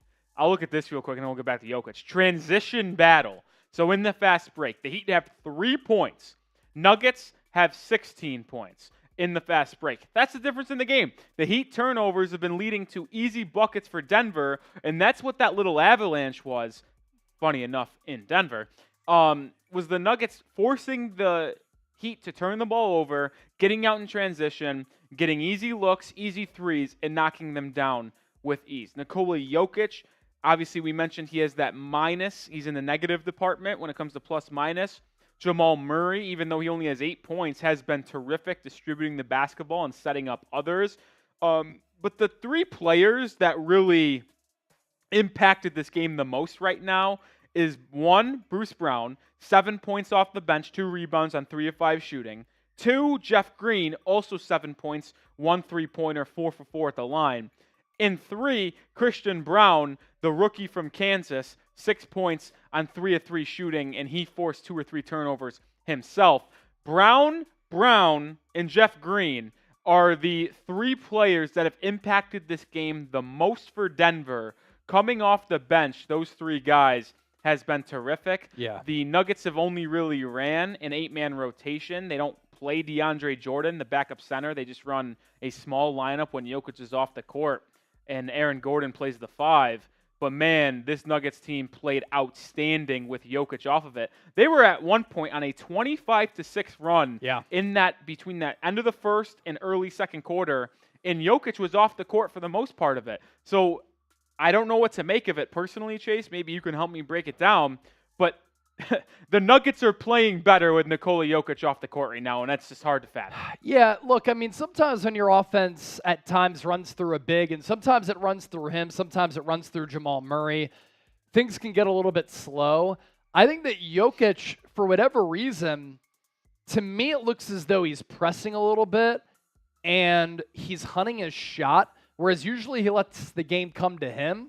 And in the process, as he's trying to hunt his shot to a certain degree, he's forcing the issue against Bam, who kind of has the length and the athleticism to either alter his shots or block him. He's been blocked a couple of times around the rim, or at least he's missed around the rim as well on top of some of those blocked shots. And I think that's why he's at that negative territory, because that leads to a miss, and then the Heat get the possession back. So it is very interesting. I think it's more of like a weird stat as compared to Denver needs to think about that going into the second half, because he does do so much pushing the tempo, operating out of that high post, the passes from the high post into that backdoor cut into the trenches in that rim area, but it is certainly interesting.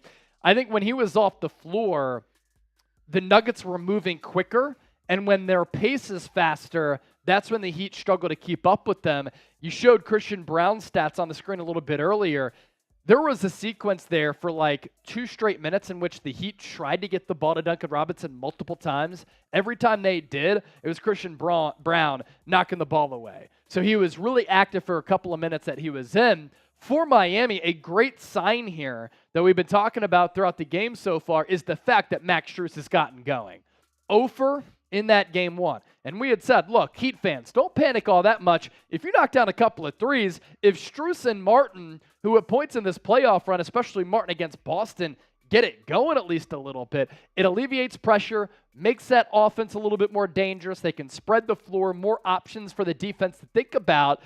You knocked out some threes, that game's different. And this game, a little bit different. He helped them get out to that 11-point early cushion. Yeah, what is a fascinating point for this Heat team and also concerning at the same time is you mentioned Max Strus having a major first half here. 14 points. Max Strus has been great, and so has Gabe Vincent.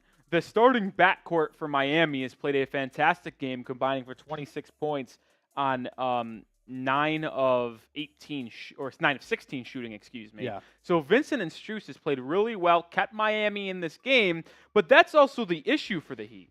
You look at Jimmy Butler, 11 points, okay, you'll live with that, but you're going to need a 19, 20-point second half if you want to win this from Jimmy Butler. He's 4 for 9 from the field, and taken 1 3 and hit it.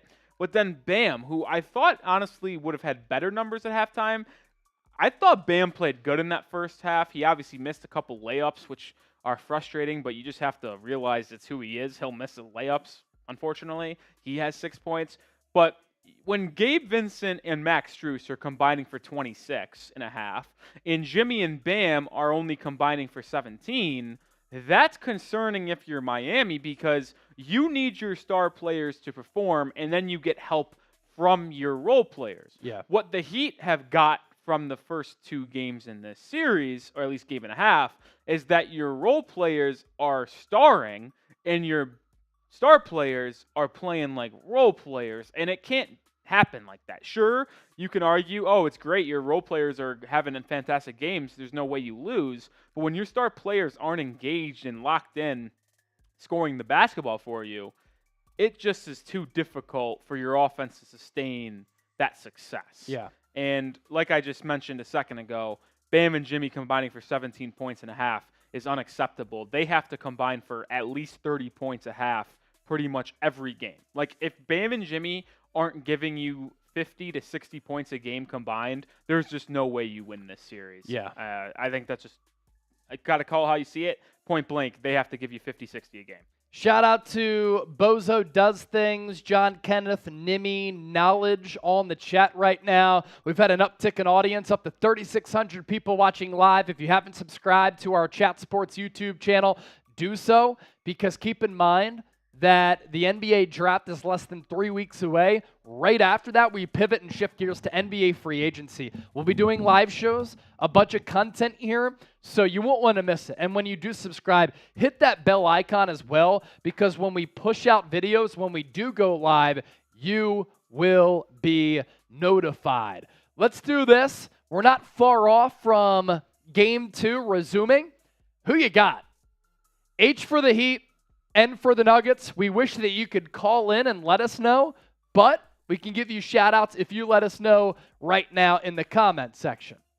Shout-out from the Philippines, from Pele. Let's go. I do not think that Steph Curry's career is dead. Come on now. Guy's 35 years old, still playing great hoop.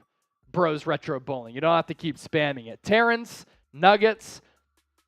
Christopher Allen, Nuggets. Endex said Heat. Zal said Heat. Greg, he's going to go Heat. It's Ducky, said everyone, let's go. J. Jamal, Heat. Gilbert, Heat. Ali Rubin, great to see you, my guy. What's up, brother? Famished Yoshi, Nuggets. Jeremy Suarez, Heat. Shout out from the Philippines. How about Kai Soto getting a workout with the Denver Nuggets? Sure you're excited about that, all you Filipinos watching. That's right. So 6-point game at halftime, 57-51. It was quite that first half. I mean, the Heat, they come out guns a-blazing there. And they take an 11-point lead, kind of led by Max Strus and Gabe Vincent, the two undrafted free agents.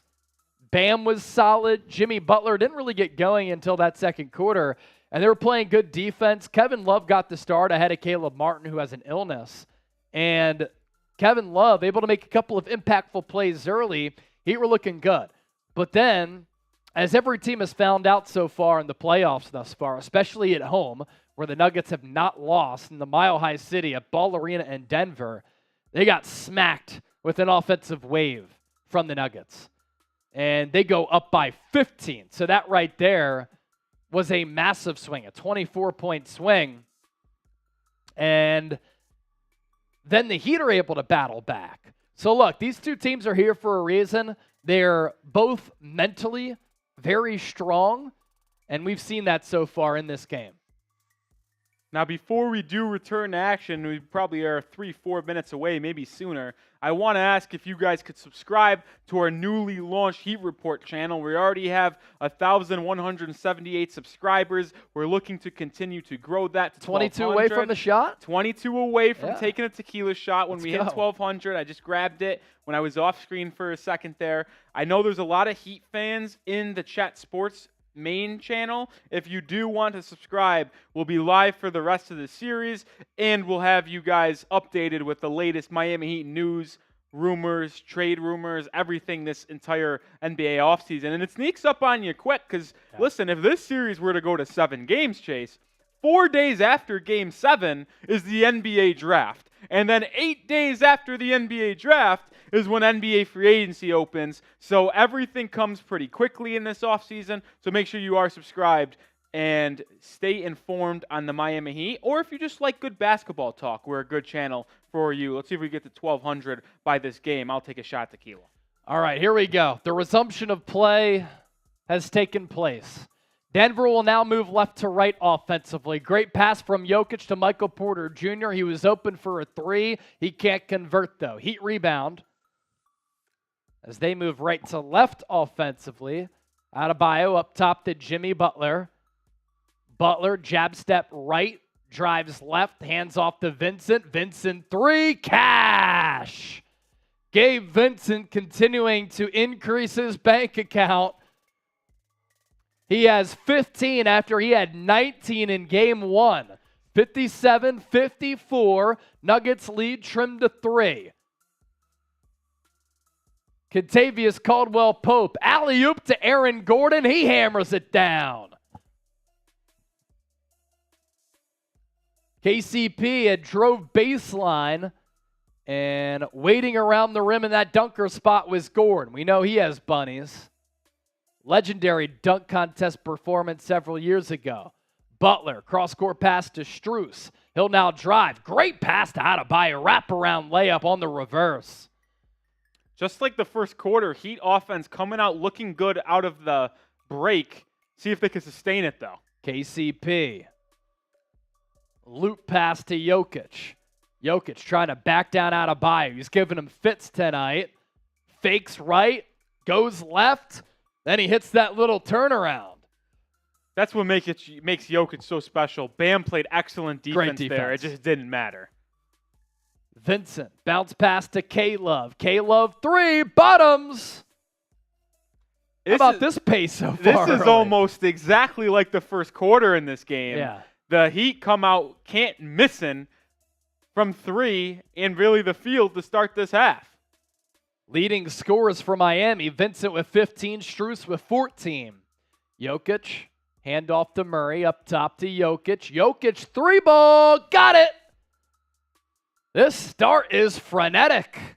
Both teams hitting a bunch of shots here. I mean, we might be on pace for all-time shooting percentages in an NBA Finals game because the Nuggets can't miss and the Heat can't miss from 3. Jokic up to 18 points on the evening.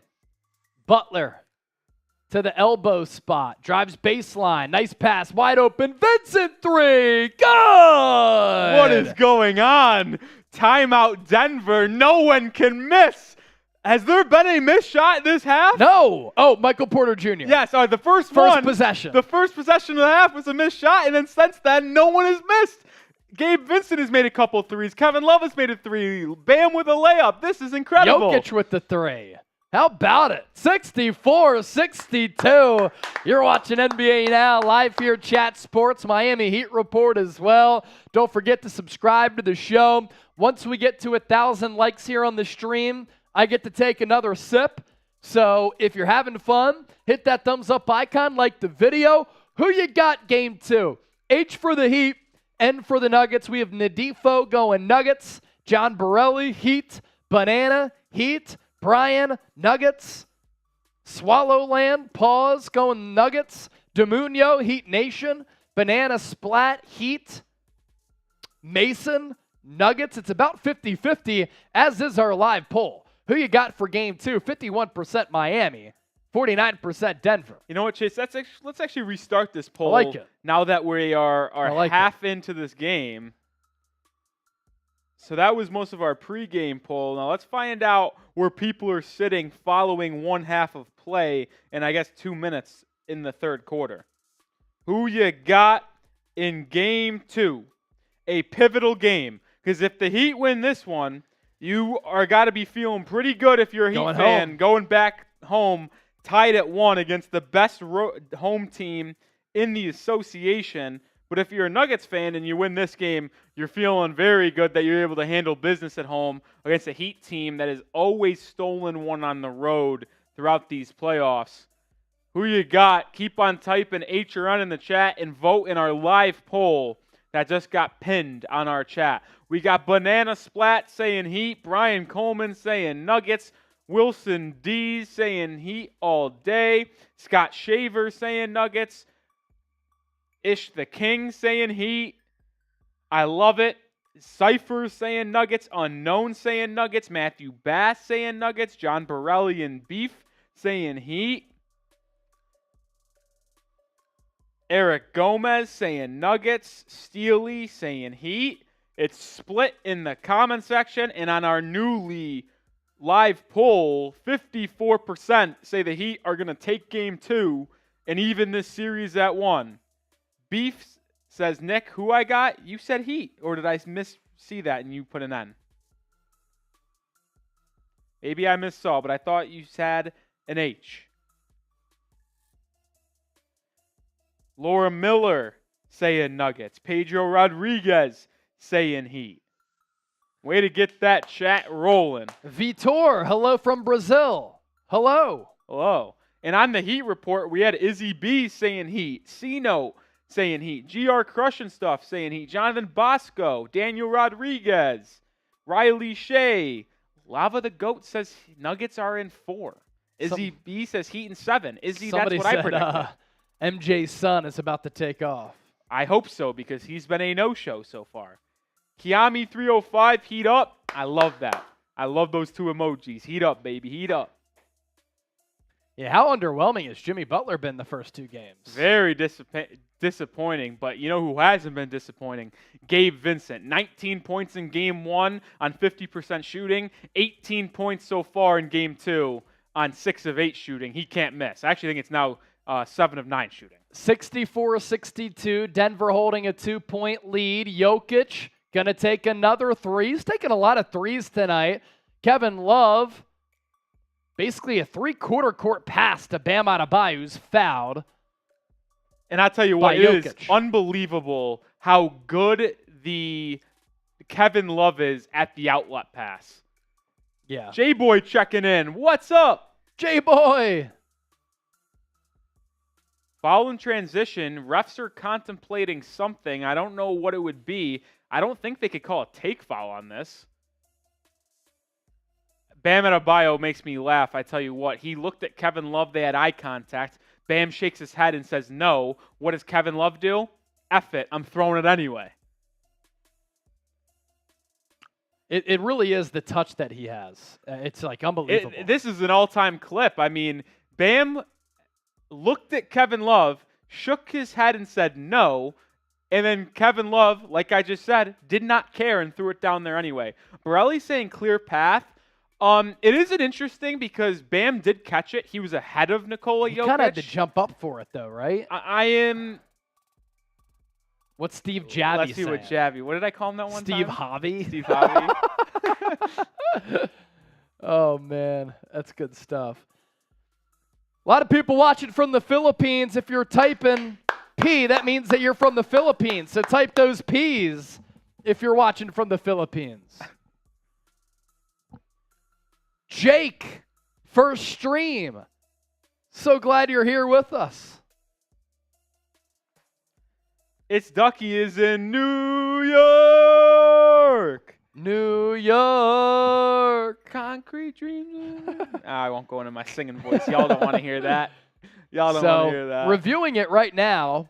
By the way, 220 likes before I can take another sip of my drink. We're at 781 right now.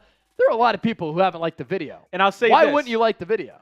When we get to 1,000 likes, you can't take a sip of your drink until you do so. When we get to 1,000, I'll take a shot tequila for free. There we go. Also, we're 16 subscribers away on the Heat Report from me taking a shot tequila.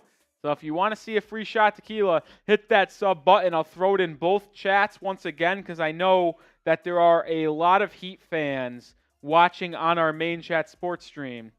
If you want to hop over to the Heat Report chat or just subscribe for videos daily basis. Banana Splat, Philly in the house. Nice. I think they did call this a clear path foul because they're giving the Heat 2 shots, and I don't think Bam was not shooting the ball here. So I believe the Heat are going to get 2 shots and the ball to potentially tie this game. Hopefully I'm not mistaken. Baltimore City in the house, Jacksonville, Iran, Slovakia. Yeah, Bam's going to get a pair of free throws, I believe, to tie this game, and the Heat will keep the ball. Interesting. To potentially take the lead for the first time since they were up, I believe, 26-23 or 26-25. Yeah, they had that 11-point early lead. It's been a minute, as the kids would say. It's been a minute, yeah. Bam's first free throw knocks it home. Banana from Philly and Naples. Very cool. Zal saying V for Vietnam. Very cool. Texas from Shurya. That's where we're at. That's Dallas. Right. Justin Pools. What's up, my guy? Vietnam. Leo, you're not in North Korea. Get out of here. Bam makes his second free throw. We got a tie ball game here early on in this third quarter. Leo's hanging out with Kim Jong-un and Dennis Rodman in North Korea. Bam up top. Hand off to Jimmy Butler. Butler will drive. Sidestep in the lane. He blew the layup. Jimmy's been horrific. Murray now has it. Moving with some swagger. Elbow pull up. Yes. I mean, that's a 4-point swing. You knew he was shooting right when he picked up that ball. Jimmy Butler missing an easy layup. I mean, I don't really think even there was that good of a contest. Vincent. Oh, he got Porter Jr. in the air, but he can't convert.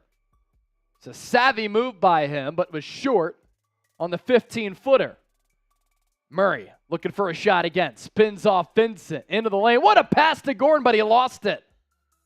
Oh, I don't know about this No one. way. He lost it on the way up. That's not a foul.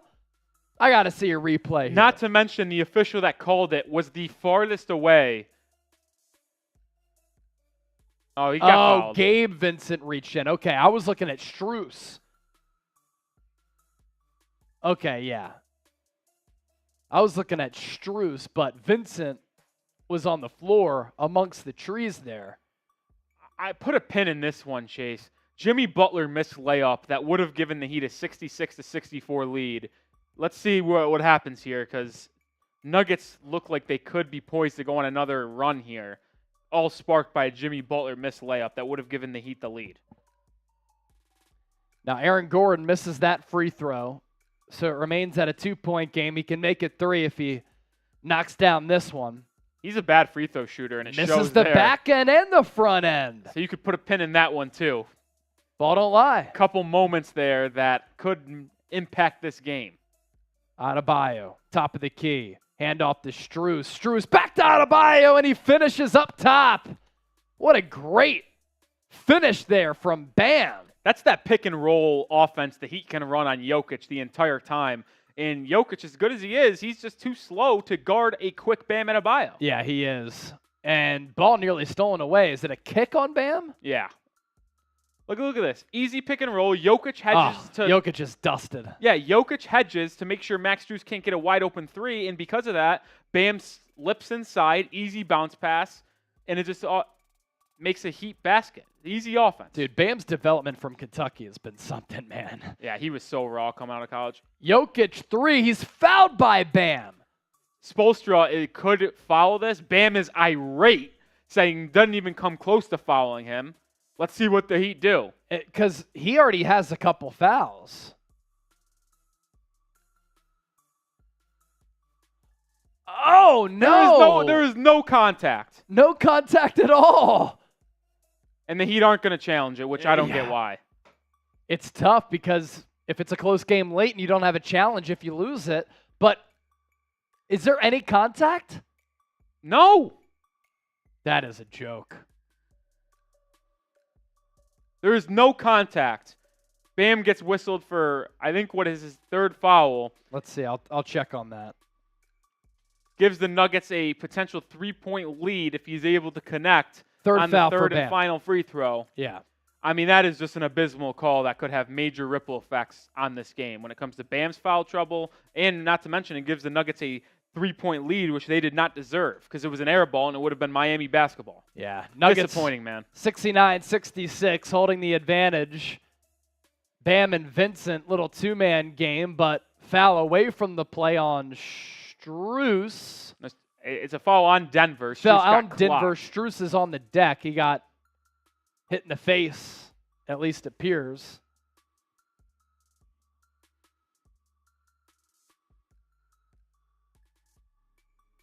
Oh, my gosh. Not a flagrant at all. Gordon just trying to fight through the screen. Man, I don't even know what the officials, so they're not going to review it. No. So Bam up top, Heat basketball, just an off-ball foul. Bam to Love. Love left open for three. Can't take advantage. Ball goes out of bounds. That's a makeup call. They said it's out on Jokic. That's a makeup call. It was not out on Jokic. I thought it was out on Bam as he tipped it out. Got to be honest, this might be the bias in me, but Yes. I thought it was off Jokic. I can't tell if Bam got last hit, but I just saw Jokic's hand come through the ball pretty hard. Heat ball. Strus trying to draw another foul. Lost the ball to K-Love. Shot clock at 5.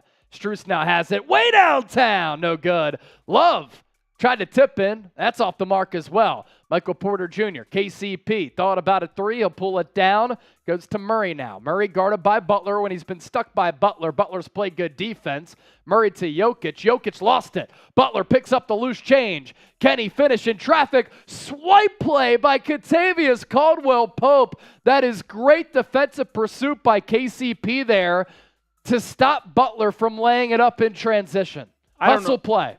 I don't know what Jimmy's doing there, but just horrific basketball from Jimmy Butler. But it all started by great defense by Kevin Love, filling a hole on the defense rotating, making Jokic turn it over. I hate to say it, but Jimmy Butler has looked scared offensively like Ben Simmons.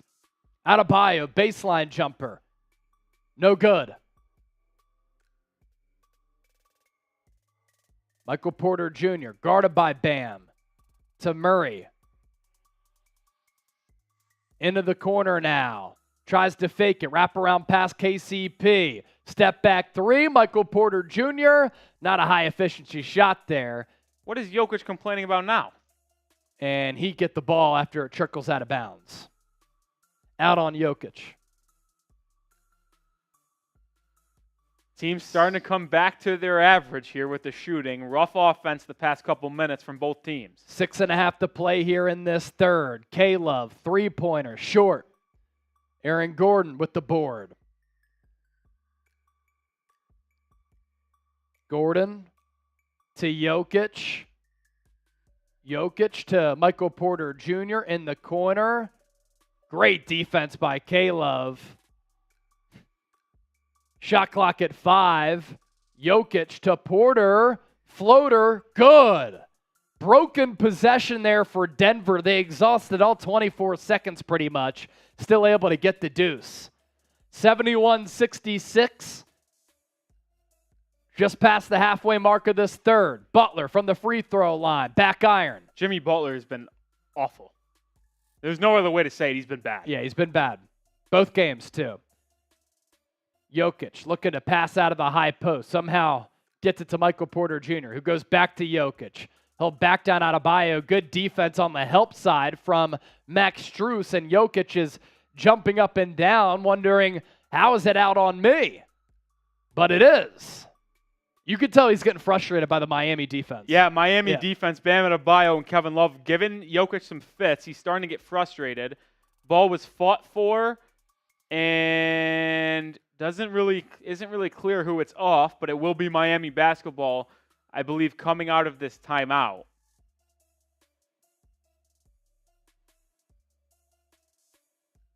Heat trail by 5. Yeah, they're still going to say it's Heat ball. The official just doubled down on that. And there's a timeout on the floor here, as both teams will go to the bench to try to regroup a little bit. Make sure you are subscribed, though, as we almost hit 4,000 viewers currently on Chat Sports. We've picked up plenty of subscribers tonight, but why not keep the party going? Subscribe if you love the NBA. We're on the road to 337,000 subscribers. The NBA draft is just 18 days away, and if you want the best NBA draft coverage in the game, Bleacher Report, nah. ESPN, nah. Chat Sports, bingo. That's who you want to be with during the NBA draft in a short 18 days away. So make sure you are subscribed to the channel. Here we go, too. We are 111 people from 1,000 subscribers. Can we get there in the next minute? We have 3,800 people watching live, nearly 100,000 people joining us throughout the night. Where are we, Chase? For likes, we're at 893. For subs, we are, let's see, 336,356. Can we get to 337,000 subs tonight?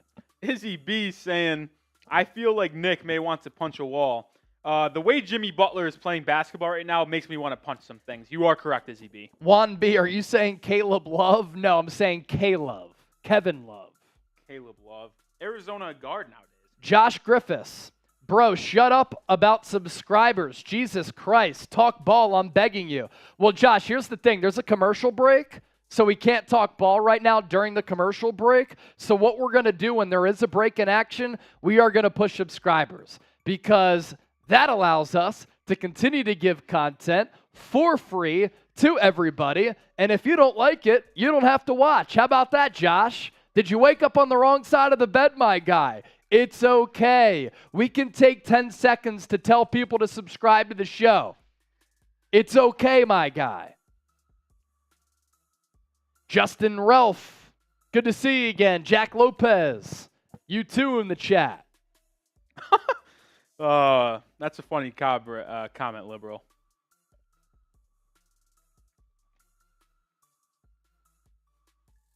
Yeah, you're waiting for Jimmy Butler to do something. And look, even against Boston, outside of the first couple of games, when it felt as though he was trying to make a statement in Boston, that's when he plays his best. Yeah. When he's trying to make a statement. You know, he had a couple of good moments. At the end of Game 6, he was bad throughout 3.5 quarters. Started to attack downhill, hit those 3 free throws after getting fouled to give the Heat the lead there with a couple of seconds to go. But, man, since really that ankle injury against the Knicks, something's been up. I'm not sure. He doesn't seem like the same player. And I really don't know if it's health dependent or mindset dependent, because he's still been pretty lackadaisical on the offensive end, is Jokic with a beautiful spin. Oh, they're showing highlights. I got got. That's good stuff. I was going to say, that play looked pretty familiar. Oh, man. Heat now have the ball anyway, down 5 with 5 minutes to go. I can't believe I got like that by ABC. Brutal. Butler going to back down KCP. Nowhere to go. Out to Love. Love back to Butler. Elbow extended. Shot clock at 6. Rises up. No good. Love's tip in. No good. But Butler was fouled. Will go to the line. And even though Jimmy has struggled, he can still take control of this game by getting to the free throw line and going inside. Yeah. Jimmy is at his best when he's driving downhill and getting to the line, drawing fouls, and then when he draws 2 people, that's when you kick it out.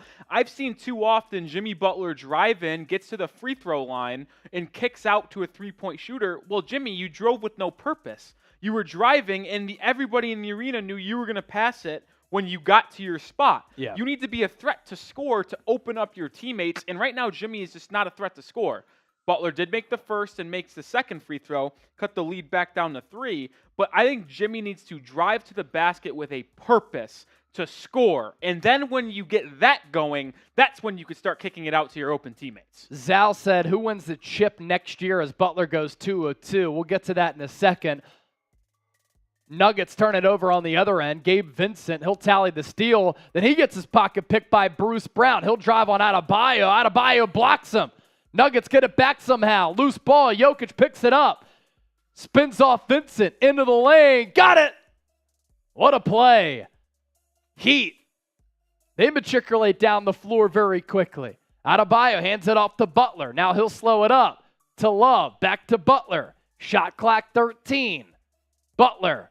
Behind the back to Adebayo. Push shot. Got it. See what I'm talking about there, Chase, though? Instead of stopping at the free throw line to pass the ball, downhill. Jimmy got to the block, went up for a layup, realized probably not going to get the finish because of good defense, and was able to kick it out. But because he got so deep inside, he was able to find an open teammate. Murray double-teamed in the corner. Up top to KCP. Nice little pop pass to Bruce Brown. Misses the 3. Good ball movement. Can't convert, though, for Denver.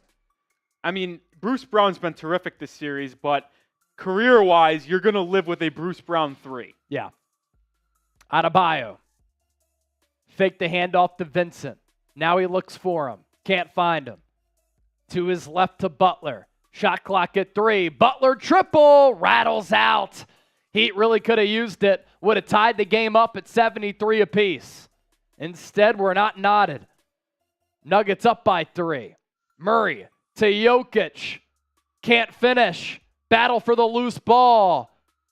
Oh. And there's a loose ball foul. Reward the effort there. Come on. Listen, I get they ran into each other and bumped, but if you're fighting for a loose ball, it's the NBA Finals. I don't think you should be penalized for accidentally running into someone while looking for a loose ball. I hope we're talking enough basketball for Josh. Everybody type Josh in the chat. No. Can I ask you this, Chase? Is it not KCP not equally as much as an offensive situation there? Because they were both running after it. They ran into each other. No one had clear possession. Why isn't the foul on KCP? You can argue the same thing. Yeah. Bruce Brown to his right to Jokic. He's guarded by Zeller. He'll back him down. For some reason, he gave it up. And then Bruce Brown chucks a shot up. He's fouled by Strus. What a clunky last 30 seconds of game time here. I'll tell you what, when Cody Zeller checks into the ball game, the only thing that I think about in my head is, oh, brother, this guy stinks. Yes. The old SpongeBob meme. Yes. I cannot stand watching Cody Zeller play. This guy stinks. Cody Zeller is horrific, man. As Bruce Brown makes the first free throw to push this to a 4-point lead again. Horrific is a rolly word. I've been saying like the word horrific. Our golf game on Friday, not horrific. Not horrific. Abysmal, horrific. Probably my 2 favorite words to describe bad basketball. Both 3 syllables. Bruce Brown, 2 of 2. He knocked those down for Josh. Zal, who's winning the title next year? I like the Suns. I like the Bucks. We'll see what the teams do in the draft and free agency. Way too early. The next month and a half is really what will sway people's minds. Butler is going to try to go to town on Christian Brown. to Zeller. Zeller somehow laid it up. Oh, brother, this guy doesn't stink. But notice again, he got a decent look because Jimmy was able to drive to the basket and not stop at the free throw line. Yeah. Butler's been assertive, even though he hasn't really gotten it going in the scoring department. Jokic will back down Zeller again. Spins off him. Somehow gets the shooter's roll. I mean, pretty stuff there. He spun to the shooting hand. It was decent defense, Chase, but it's like us going against a 3-year-old in the basketball. That's the equivalent of Jokic getting guarded by Cody Zeller. Butler tried to get downhill once again. Sends it out to Strus. Cross court to Kyle Lowry. Lowry for 3. Yes! Kyle Lowry brings the Heat within 2. I always applaud the bench players when they come in because Kyle Lowry hasn't played a real minute in probably an hour of real time, and then comes off right away and hits a tough contested 3, and then gets a steal. Caleb Martin and Max Strus in a 2-on-2 almost turn it over. Now it's a Strus in the corner, frenetic pace there, and now they're going to slow it down. Yeah, Butler guarded by Jeff Green to Lowry from that same spot. Thought about a 3. Can he drive on Jokic? Offensive foul. So good sequence there for Lowry. Hit the 3. And then jarred it free, which resulted in the steal. But then the Heat can't convert to tie this game up with the deuce or take a lead with the 3. As we did get a $5 super chat from John Borelli. John Borelli! Says, Josh, shh, y'all just keep on doing your job. Keep it up, brothers. Refs, let them play. Shout out to Borelli. We like to toy with the haters a little bit. Borelli, the man. Jokic at that same spot, backing down Zeller. Hooping the harm! What a play by Jokic. He backed him down, ripped through move, and put it up in the same motion. And Zeller swiped him. Jokic finds Twine. He'll go to the line now. I'm telling you, Cody Zeller cannot play in this basketball game. Cody Zeller maybe gets 8 minutes a game, and I don't know if the stats back it up, but I'm just going to assume that he's a -20. Jokic free throw. Drops in. We're at $52 in Super Chats. If we get to 100 total, I'll shotgun a beer. Woo! Jimmy Butler, far side, guarded by Green. Gave up his dribble. Lowry, back to Butler. Butler drives, ball out of bounds, but it's tipped away by Bruce Brown. He will inbound along their own baseline. Shot clock at 9, game clock 1:12 in the third. That's a frustrating thing with Butler. He drives in, and I feel like if he just goes up right away with it, he could have a decent look at the rim. Instead, he pump fakes and then has to pass it out. Zeller, ball ripped away by Jokic. Jokic running the floor. What a layup! His vertical is about 2 inches off the ground, but somehow gets it to drop. 82-75. Little spurt here for Denver. Can the Heat respond? 50 seconds left in the third frame. Butler tries to draw the foul. He can't.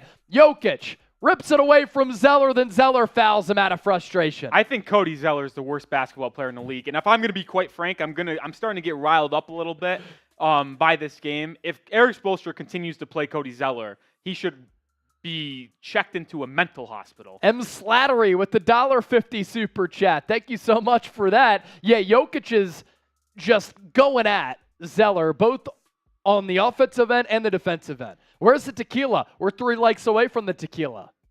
3 likes away from the tequila. I mean, it's just simple. What is the definition of insanity? Doing the same thing over and over again, expecting different results. When Erik Spoelstra keeps on checking in Cody Zeller, every time he gets abused. So what do you think is going to happen? Try something else. Put Kevin Love in as the backup 5.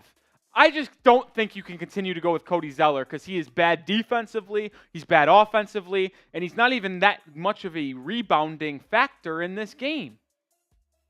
Jokic makes the first free throw, has a chance to make it a 9-point lead. It was just a 2-point game a moment ago. Now it's 8 as Jokic misses the second free throw. Kyle Lowry gets the ball. He'll get it to Bam at the top of the key. He hands it off to Duncan Robinson. Robinson swings to Butler, now to Caleb Martin in the corner, who's been pretty silent once again. Butler on the right side of the court. Shot guarded clock by 6. Brown. Sidestep 3. He loves that shot. No good. Jokic rebound. Shot clock unplugged. Game clock 20 and ticking. Once again, the Heat with a horrific end to a quarter, just like the first quarter. Yep. Jokic Back out to KCP. KCP to Jokic. Game clock at 9. Jokic wants the screen. He has Bam on him. He'll back him down. Spin off him. Layup, no good. Fight for the loose ball. Third quarter expires. Nikola Jokic with an 18-point third quarter. You heard that right. An 18-point third quarter for Nikola Jokic. And it is fourth quarter time. 8-point game. It's much closer than the last one. 4,500 people watching on Chat Sports, 190 on the Heat Report. I want to see everybody spamming those fours. I'll take my shot in a second for crossing 1,000 likes, but I want to see fours flooding the comment section. We're going to the fourth quarter. Put up those fours. Put up the fours. Put up the fours. We're going to the fourth. Fourth quarter, here we go. Headed to the final frame. Much closer a game than the last, even though the Nuggets opened up an 8-point lead there. It's been a much competitive game back and forth. I love seeing the fours. Daniel, Elvin, J-Boy, GR, Riley, Daniel, Cino, Legend stepping up, spamming those fours. And on the Heat Report, 175 people tuning in. Make sure you hit that subscribe button if you want to participate in the comment section. We are in sub-only mode, so hit that subscribe button, and then you could comment down below. Here's my shot. We are also at 1,189 subscribers on the Heat Report. 11 away from 2,000, or not 2,000, I wish 2,000. 1,200. If we get to 1,200 tonight, I'll take another shot tequila for free. I'll throw the link in both the Heat Report chat and the main Chat Sports chat because I know there are some Heat fans out there. Hit that sub button to the Heat Report. We're growing every day. Looking to get to 1,200 subscribers by the end of the night.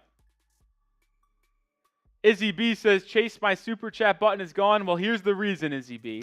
We are a new channel on the Heat Report, so we have not unlocked the Super Chat feature quite yet. If you do want to Super Chat, you can hop over to our main Chat Sports channel and Super Chat there. But I will say this, Izzy B, and YouTube might be shadow banning us right now, but hopefully by Wednesday's Game 3, we will have the Super Chat button unlocked. We have met the requirements. YouTube's just got to let us through. Yeah. Hopefully they open up the doors tomorrow.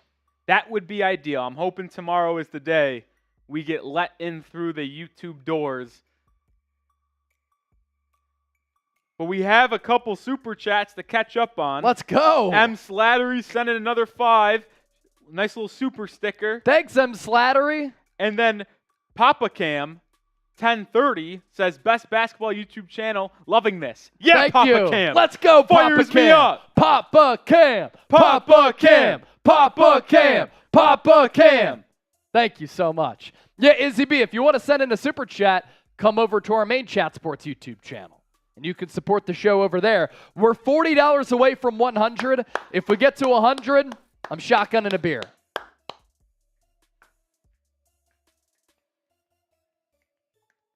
Keep on spamming those fours as we are entering a massive fourth quarter. Are the Heat going to even this series at 1 game apiece? Or are the Nuggets going to take a commanding 2-0 lead in the series heading back to South Beach before Wednesday? Game is resumed in the fourth quarter. It starts with Duncan Robinson getting it to Caleb Martin.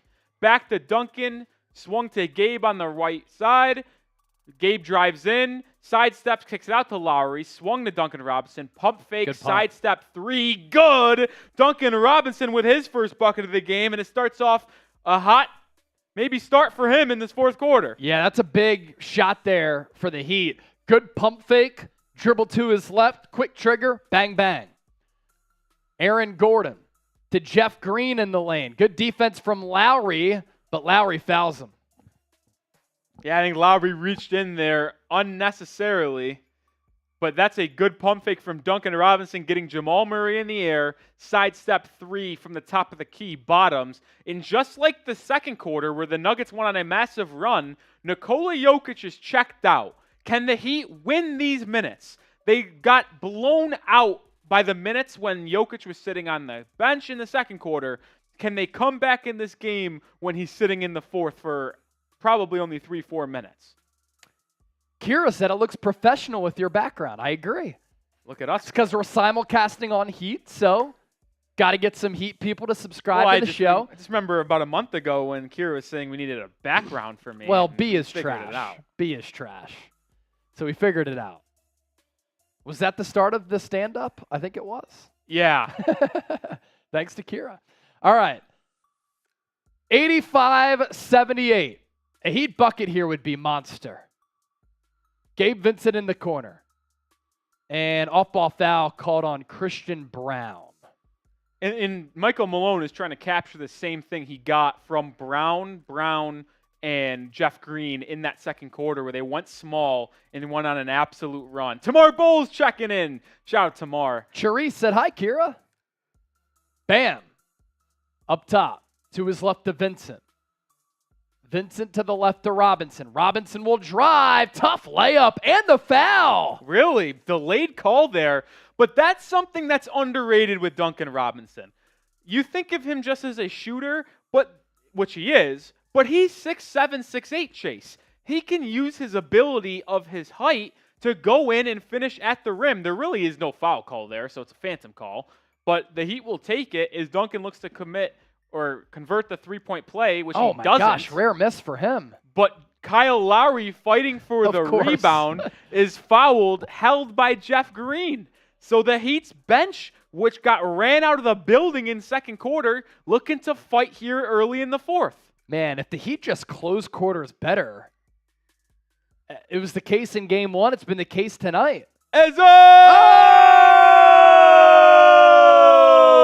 We'll get to that big super. Duncan Robinson, 3. Bang! Michael Malone, timeout. Duncan Robinson has barely played tonight. He comes into this fourth quarter, 2 threes, and an and one layup. Duncan Robinson with 8 straight points for the Heat. He missed the free throw on purpose because he knew they were going to get the ball back so he could hit a 3 because 3 is bigger than 1. Alexander, though, with a $50 super Let's chat. Go! Might be more. I don't know what this converts to. I'm not a good math guy. It's 60 in European currency. We were at 60, right? Or so we were a little above 60. We were a little bit above 60. Because it couldn't be more. I'm not sure. Sam would know. I'm not good with the dollar conversion. Yeah. But I do know that gets us past 100. I got to get a drink to Shotgun here. Zal, we see you in the chat. Thank you for chatting it up there, Zal. Thank you so much. Just give me a happy dad if you want. Yeah. So 1,100 likes. 4,000 people watching live. We're past $100 in super chats. Thank you so much to everybody for supporting the show. Alexander, here you go, guys, to 100 total and above, and one more drink on me. Cheers from Serbia. Go Jokic. That's awesome to see. I wasn't sure where you were watching from, Alexander. So to see that you're watching from Serbia, rooting on the best big in the NBA, who I have to admit, I had said Joel Embiid should be the MVP. He's the best big in the NBA. I was wrong, Alexander. I was wrong. I retract that, and it's Jokic, who's the best big. You're watching from there. That's awesome.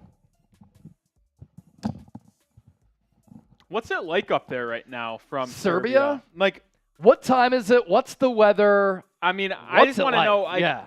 Is every single Serbian basketball fan, like I assume they're all Nuggets fans, right? Just to represent the hometown kid. Like I'd have a hard epic, time. Right?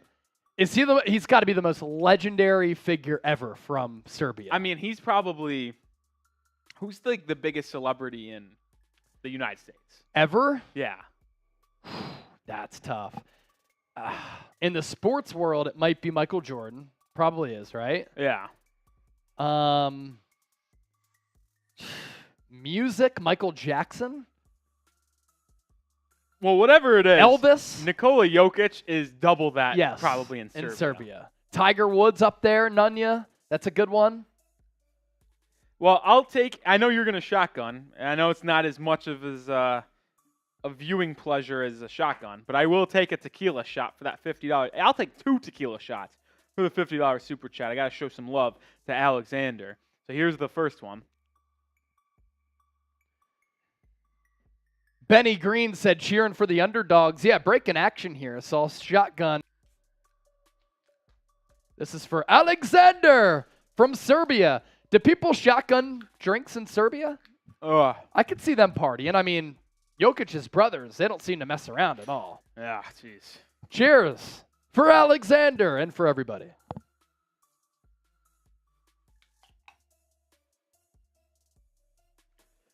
Man, that is just so dang quick, I tell you what. So dang quick. We did get another super chat from Papa Cam. Let's go, Nuggets. Papa Cam with the 5. Keep up the great work. Do you do NFL? Great commentary talk. Yes, well, here's we the thing, Papa Cam. We absolutely do. Yes, we do. NFL is even more intense than this, believe it or not. 85-83, play resumes. Nuggets basketball moving left to right here in the 4th. Nikola Jokic checks in early. Usually he's sitting on the bench a little bit longer. Murray takes the feed, shot blocked. Christian Brown saves it. Bounces it off Lowry's leg. Where did that ball come in through? I thought that went over the backboard. Zal is clearly snacking. Glad you're snacking there, Zal. Now there's 0.1 seconds left on the shot clock, which means the Nuggets only have time for a tip. Martin tips it, and that will be a shot clock violation. Martin tipped the inbounds pass, and that was it. Done. Jokic started walking toward the other end of the floor when they threw the inbounds pass. That was done before it even started. The Heat have a chance to tie it up or take the lead here. So let us know in the comment section who you got, H for the Heat and for the Nuggets. Shaping up for a good finish here, opposed to the blowout that was Game 1. Yeah, Gabe Vincent near side, bounce pass to Bam, high post, faces up against Jokic. Nice pop pass to the left of Vincent. Vincent, corner 3, good! The Heat take their first lead, I believe, since 29-27 early in the second quarter. Down by 15, and that is true. First lead, and then they force the Nuggets turnover. Denver in flux right now. So the Heat fourth quarter, which has been so damn good this entire postseason run, the comeback kids, as I call them, already off to a hot start, trailed by, 6 points or 8 points going into the fourth? Yeah. Now lead by 1 and have the ball. Mother Trucker, the official trucking channel, is watching the show. Love it. 465,000 subscribers on YouTube as Robinson lays it in. Absorbs some contact. Another Michael Malone timeout. Ah, yes. Mother Trucker. Mother Trucker. Thanks for supporting the show. We love when those verified accounts come into the stream. 5,000 people watching live. The Heat up by 3. First lead since 29-27. Down by as many as 15 points. And here, Duncan Robinson, 2 threes. 10 points in the fourth. A layup and that layup. 10 points in the fourth, as Rolly said. And the Heat holding on to a 3-point cushion. And you got to hold on to the edge of your seats because we're coming in for a landing here in this fourth quarter. Commercial break. You're not missing anything. Michael Malone, timeout with this team down by 3. How do the Nuggets even get it together offensively here? Because things have become a little bit stagnant. Jokic hasn't really been involved because they're swarming him defensively. He's been bothered all night by Bam Adebayo and some double teams. And Jamal Murray, he's been guarded closely. He hasn't been able to take off like he has in some previous games. Michael Porter Jr. has also been kept pretty quiet. It's really been the Nikola Jokic show this entire game. I believe he has over 30 points, so damn near close to half the points for the Nuggets. And I think it kind of goes back to what Michael Malone said about the Heat after Game 1. Bam had 25 points on 26 shots, and he said, listen, Bam Adebayo is a great player, but we're going to live with Bam taking 26 shots. And I honestly think the Heat and Erik Spoelstra have almost taken the same approach to Nikola Jokic. Yes, Jokic is arguably the best or second best player in the league, But when he gets going inside the paint, it's much more manageable when he's taking 20, 30 shots a game opposed to when Jamal Murray and Michael Porter Jr. are cooking from beyond the arc. So it's still about that defensive philosophy, and it looks like the Heat are living with Jokic taking contested jump hooks and fadeaways in the post as compared to wide open threes if you double Jokic when he gets it in the post. Yeah, good points right there. We're at $133 in Super Chats. If we get to 200, I'll crack another drink. Woo! I'll crack another drink if we get to 200. If we get a $50 Super Chat, I'll shotgun another beer.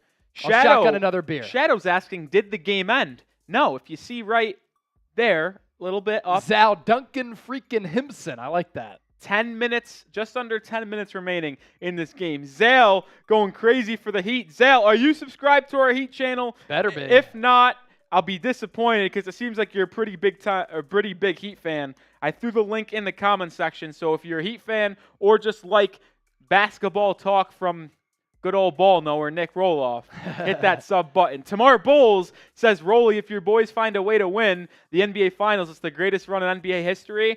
Unbiased take, I think it has to be. It's up there with that Dirk team that beat the Heat. Well, I think this one has to be, and I'll tell you why for 2 reasons. One, it'd be the first 8 seed ever to win the NBA Finals. 2, they would have beat in the same playoff run the 3 teams with the 3 best records entering the postseason. Right. And they were obviously the road team in each series. So for that fact of beating the number 1 team in the NBA in the Bucks, the number 2 team in the NBA in the Celtics, and the number 3 team in the NBA in the Nuggets, while being the first 8 seeds to ever win it, I think they would have to be.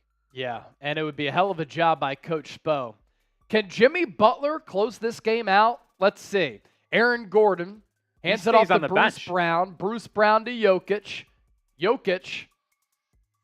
Offensive foul. He has really been frustrated tonight. Gabe Vincent forced the charge there. And it's interesting that he's been getting his own. Like, he's been scoring a decent amount. He had 18 in the third quarter. But he's been frustrated by the pestiness and physicality of this Heat defense. Under 10 to go here in the final quarter. And then Jokic commits another one. Fouled Bam. I will say this. The one knock on Jokic, other than his poor defense at times, he does become a head case when he gets frustrated and just starts flailing and hacking people. And he just slapped Bam Adebayo right in the forehead. Across the forehead. So he inbound here. Adebayo has it, top of the key. Hand off to Gabe Vincent. And KCP is going to get called for a foul on the floor, though. But the Heat are already in the bonus with 9 minutes to go. That's big. That is an astounding mark to be in the bonus after 3 minutes of action. And it was a clear foul. KCP hit Vincent right in the stomach there as he was coming around the screen. 5,400 people watching live. Make sure you subscribe to the show. NBA Draft, less than 3 weeks away. Right after that, NBA free agency. We'll be putting together all types of content as we do year-round, covering the NBA, NFL, college football as well. But when the NBA season gets into full swing, we're doing live shows multiple times per week. On the day of the draft, will be the most watched NBA draft coverage on YouTube. Same with NBA free agency. And we'll be live for a couple of days for NBA free agency. You don't want to miss it. Subscribe, and when you do, hit that bell icon, turn on those noties. The Heat are on a 12-0 run to take a 5-point lead. Jokic spins, throws it up. Is this going to be a foul on the floor? They called a foul on the floor, a little hand check from Gabe Vincent. As we did just cross 1,200 subscribers on the Heat Report. So you know what that means. I'm taking a shot. Alejandra, you guys are great. You're even better. Thank you so much, Alejandra. Shout out to everybody in the 1,200 people that have subscribed. Contavious Caldwell-Pope has it. Shot clock 10. Guarded by Robinson. Comes off the screen. Wrap around pass to Jokic. Behind the back. Swift move. Floater, no good, but Bam foul. That's his fourth. And interesting to note, also with 4 fouls, Bam and Gabe Vincent just picked up his fourth. So 2 of the best players for the Heat in this game have 4 fouls. Well, behind the back for Jokic on the dribble. My curious thing, it's a very ticky-tack foul here, but Jokic, while going behind the back, he's slightly tapping Bam's side there while he's going behind the back, limiting Bam's range of mobility to slide over. Because Bam has that speed and that lateral quickness. So it's a really ticky-tack foul, but I would like the officials to take a look at Jokic using his off arm to stop Bam from moving while he's performing a dribble move. 2 at the line for Jokic, 33 points on the night. And now the Nuggets are within 3, 90-87 after the 2-point conversion there at the line for the Joker. Bam. Dribble handoff to Lowry. Under 9 to go in the game. Lowry back to Bam. 14-foot jumper. Got it. Bam. 6 of 6 are the Heat. That's the Heat in this fourth quarter. The Nuggets don't have a field goal. It's been all free throws. Brown trying to break that stretch. Layup. No good. Tip out to Duncan Robinson. He picks it up. And it's interesting to note the Nuggets went on a massive run to take a lead in the second quarter when Jokic sat. Heat doing the same thing here in the fourth when Jimmy Butler is sitting. Martin to Vincent. Vincent 3. Oh, just popped out. The 10 unkind there. Jokic. Cross court to Porter Jr. Off-ball foul, though. 5,700 people watching live. To Eddie, he said he subscribed a while ago. Be like Eddie. Real one, roll call. If you're subscribed, that means that you're a real one. Knicks, Caleb Martin needs to step up. I agree, he is sick, though. That's why he was taken out of the starting lineup for Kevin Love. Caleb Martin has also been basically non-existent. You can attribute that to him being sick, but after him turning into Paul George in the Eastern Conference Finals, he has, I believe, 3 points in this entire series so far. I don't think he scored yet today. Gabe Vincent checks out. Jimmy Butler checks in. Jokic face guarded by Butler. Spins off him to Michael Porter Jr. 3-pointer. Nuggets still don't have a field goal in this fourth quarter. Porter Jr. has really struggled in the first 2 games of the series so far. Bam up top. Given a lot of space. Goes to Butler. Butler guarded by Murray. Comes off the screen. Lost it. KCP with the steal to Murray. Back to KCP to Jokic. They'll slow it up. Aaron Gordon now has it. Not a threat to shoot. Sends it to the right to KCP. Caldwell Pope lofts a pass to Jokic. In the lane, first field goal right there. Jokic had 18 in the third, and now he's keeping the Nuggets heads above water here. He's up to 35 points. Nuggets within 3. First field goal nearly 5 minutes into the fourth for Denver. Jimmy Butler needs to get going for the Heat. He's been a little careless in this game. He just looks flat out bad. Duncan Robinson, dribble handoff. Thought about letting it loose. Instead goes to Butler. Butler 3, yes! On cue, Butler with a tough corner 3 contested, putting the Heat up 6. How can you look how bad Jimmy has done today, yet he hits that big of a shot? 16 points for Butler, 5 of 15, but big 3 points right there. Murray, guarded by Martin. He's been cold. To his left to KCP. Up top, back to Murray. Murray, layup, got it! Off balance, kiss off the window and through. Tough basket. 95-91. Nearly halfway gone of this fourth quarter. Adebayo looked for the entry pass to Butler. Elected to not pass it. Would have been an ill-advised decision. Now it's Lowry with the shot clock at 7. Bounce pass to Adebayo in the corner to Butler. Pump fake. Floater. Got it! Plus in the foul. Hoop in the hard for Jimmy Buckets. That's 5 points over the last minute and change for Butler.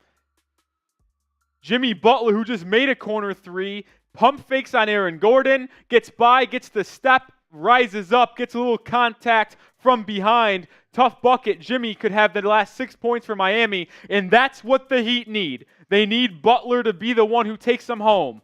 He's gotten the nickname of Hemi Butler. He needs to be that if the Heat want to close this one on the road up 7 with 6 minutes to go. 98-91, Heat on top. Largest lead for Miami was 11. They trail by as many as 15. Heat with the zone defense. Nuggets trying to break it. Murray to Jokic. Jokic turnaround, cashes it through. 98-93. It's been the Jokic second half here. 18 points in the third. very good here in this fourth as well. He's up to 37 and 10, 14 of 25. Robinson pump fake, dribbles up top. To his right to Lowry, shot clock 7. Lowry, long three, and he's fouled.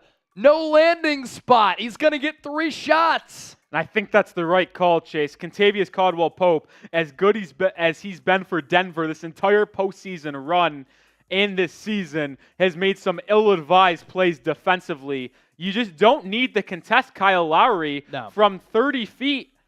Not from late that in distance. the shot clock. No. Just a bad decision by he had the KCP. bad foul early, too. On Strus when the shot clock was going down. Strus was like 35 feet away from the cup, and he fouled. If you want to contest Kyle Lowry as he knocks down the first free throw, jump to the side of Lowry. Yeah. Lowry is not a tall basketball player. If you just go to the side, you can get in that vision area of Lowry and force a tough make. Don't go at him, especially from 30 feet. KCP, what a dumb decision. Yeah, he was trying to argue the call. It's like, come on, man. Lowry good on the first.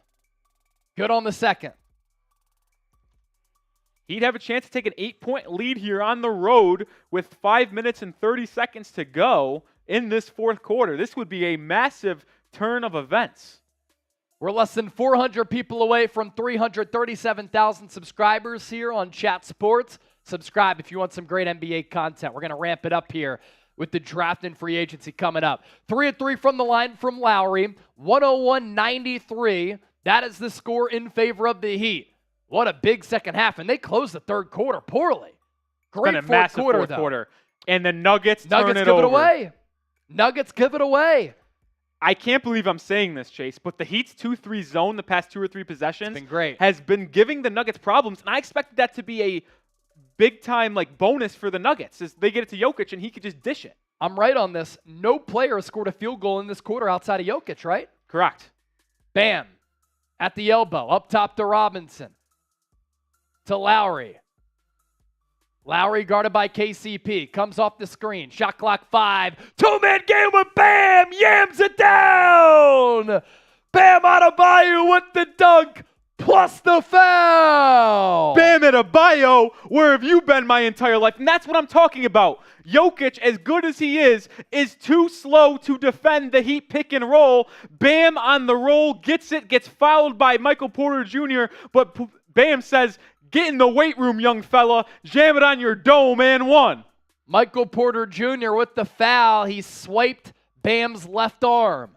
Now Bam goes to the line, looking to give the Heat an 11-point lead and convert on the old school three-pointer. He does. 11-point Heat lead as once again, second consecutive game that the Nuggets have fallen apart offensively. They survived it in game 1. Not right now in game 2. Heat are shooting 9 of 10 in the fourth quarter. That is outlandish. Murray has not been able to beat the zone. This time, blocked by Adebayo. He climbed the ladder, got up there with the vertical leap, swatted away Murray's attempt. What a play by Bam, but I'll be honest with you, Chase. I thought that was a goaltend. It was close. Not called. Heat slow it down. Led by the fearless Jimmy Butler to Robinson. Pump fake, dribbles to his left to Adebayo, back to Robinson, back to Adebayo, and he throws it out of bounds. Heat actually had a really good possession going. Yeah. They were likely to get a wide open 3. That is 100% a goaltend. That's a goaltend. 100% a goaltend. Ball started coming down a little bit. Murray into the lane to Jokic. Jokic, finger roll. It's good. And now Erik Spoelstra calls a timeout. 4:03 left. Heat still lead by 9, but I tell you what, Chase, if they're going to live with Jokic taking layups this late in the game. Yeah. Nobody outside of Jokic has scored a field goal in this fourth quarter for Denver. And I'm going to take a look at how many points Jokic does have here in this fourth quarter, but that's a monster reason why Denver is down by 9. If it wasn't for Jokic, it would be ugly here. Tamar asking, when is Herro coming back? And whose minutes gets cut? I don't have an answer for you on the second part of that question, but I do believe Tyler Herro will be coming back on Wednesday in Game 3. But I do want to ask you here, as Chase gives you some numbers, to make sure you hit that subscribe button. No doubt. Can we get to 337,000 subscribers tonight? We're almost at 7,000 people watching live. I know all of you guys aren't subscribed, so hit that sub button, youtube.com/chatsportstv. Let's get to the moon. We're going to be your one-stop shop for everything NBA this offseason. So, fake news by me. Outside of that Jamal Murray 7-foot 2-point shot at the 6:30 mark, no other Nugget has scored a field goal, and no other Nugget has scored a point. Well, I think No. Hold on. Is this the fourth quarter? Yeah. No other Nugget has scored a field goal outside of that Jamal Murray deuce outside of Jokic. Yeah, so there you been go. some free throws. Yeah, been some free throws. Jeff Green had some free throws to start the fourth. Nearly 7,000 people watching live. $50 super chat. I'll shotgun another beer. Adebayo, top of the key. To his left to Jimmy Butler. Shot clock at 7. Butler from the right elbow. Short. Gets his own rebound to Martin. Martin for 3. Bang! Caleb Martin does it again! Caleb Martin, Mr. Clutch, hits the trifecta. 107-95. Jokic will drive. He lost it. And it's knocked out of bounds by Miami. What a shot. J-Boy, to answer your question, I do not cover any at the Chat Sports umbrella right now, at least. Martin, where have you been? There he is. Nuggets inbound underneath their hoop. Shot clock at 13. Loop pass to Jokic. Murray now has it. He's done nothing in this fourth quarter outside of that 7-foot 2. Aaron Gordon, he's going to take a 3. At the end of the shot clock, he connects. That's a massive answer for Denver. If that possession went nowhere, Chase, they would have been really in trouble with 3 minutes to go, down 12. Aaron Gordon, not known for his outside shot. That's a big triple right there, though. 107-98. Under 3 to go. Heat nearly turn it over. Adebayo's pass went off the backboard, but he got it back about 30 feet away from the cup. Lowry, 3-ball. No good. Gordon rebound. Did Gordon's 3 get the Nuggets going? Let's find out on this possession. Murray switches on to Butler, takes a 3. Good! Jamal Murray cans the 3. Nuggets within 6. He's up to 15 points, only 13 shots. 107-101. I think Aaron Gordon might have saved this game for the Denver Nuggets. Butler up top, comes off the screen. Midi, got it! Jimmy Butler cashes it in. And that's the Jimmy Butler that has been the assassin all postseason long from the mid-range for the Heat to close out a game. Jokic, guarded by Martin, finds Murray. Murray double team. Now solo guarded by Butler. Gave up his dribble to Jokic. Into the lane. Floater, no good. Loose ball goes to Brown. His floater from 14. Cash! We're under 2 minutes to go. Make sure you hit that sub button. Subscribe to the show. Best NBA coverage on YouTube. Butler has it far side. Game clock at 1:40. Shot clock 12. Butler guarded by Murray. Doesn't use the Adebayo screen. Thought about a 3. To Robinson. Fourth quarter Herro. He misses. Battle for the loose ball. It goes out of bounds. Denver Rock. Minute 26 to go. Heat lead by 6. Gabe Vincent checking into the ball game for Duncan Robinson. So the Heat go really, really small here. Martin, Lowry, Vincent, Bam, and Jimmy. Nuggets need a hoop. Murray, guarded by Butler, dribbles through the legs, drives into the lane, step back, thought about it, back out to KCP, 3-ball, back iron, Jokic rebound, to Jamal Murray for 3, bang! He deposits the 3 from 25 feet. 11-2 Nuggets run. 109-106, a minute even to go. Lowry at the half-court logo. Shot clock at 10. Gives it up to Butler. Butler guarded by Gordon. He thought about a 3. Bounce past Adebayo. Into the lane. Draws the contact. He's going to go to the free throw line. 8,000 people watching live. Hit that sub button. 109-106. Adebayo to the line for 2. That sounds like a nice little PA announcer inside the arena. But that's the thing that I was talking about. The Heat go small, checking in Gabe Vincent for Duncan Robinson. And what does that happen on the next possession? Nuggets get an offensive rebound, relocate, wide open three for Jamal Murray, cash money to make this a one-possession game. Now Bam has a chance at the line to put him back up by 2 possessions. Big 2 free throws here for Bam. 19 points on the night. If he gets to 21, that's clutch. First free throw up, first free throw through. And now the Heat are really one stop and rebound away from having the potential to ice this game away with free throws. One stop, one rebound, and it's a free throw game for Miami the rest of the way. We'll be live for a post-game show as well on our main Chat Sports YouTube channel and on the Heat Report. Stay tuned for that. Adebayo at the line. 1 dribble, slight bend of the knees. Second free throw, also good. Nothing but nylon there. 2-possession game, 111-106. 46 seconds and counting. Nuggets moving left to right offensively. Murray switches on to Bam. Bounce pass to Jokic, guarded by Vincent, leans in, gets 2. 111-108, back to a 1-possession game. Game clock 35.5, shot clock 24. He can put a Vincent has dagger it near side. He can basically win it here, you would imagine. Butler guarded by Gordon. Game clock 24, shot clock 12. 12-second difference here. Butler through the legs at the free throw line to Martin. Martin back to Butler. Step back 3. No good. Rebound Nuggets. It's Bruce Brown. Skies for the board. Game clock at 10. This is the game here. Murray up top. Guarded by Butler. Down to 4. Step back 3. No good. Battle for the rebound to Miami. Caleb Martin. And it's over.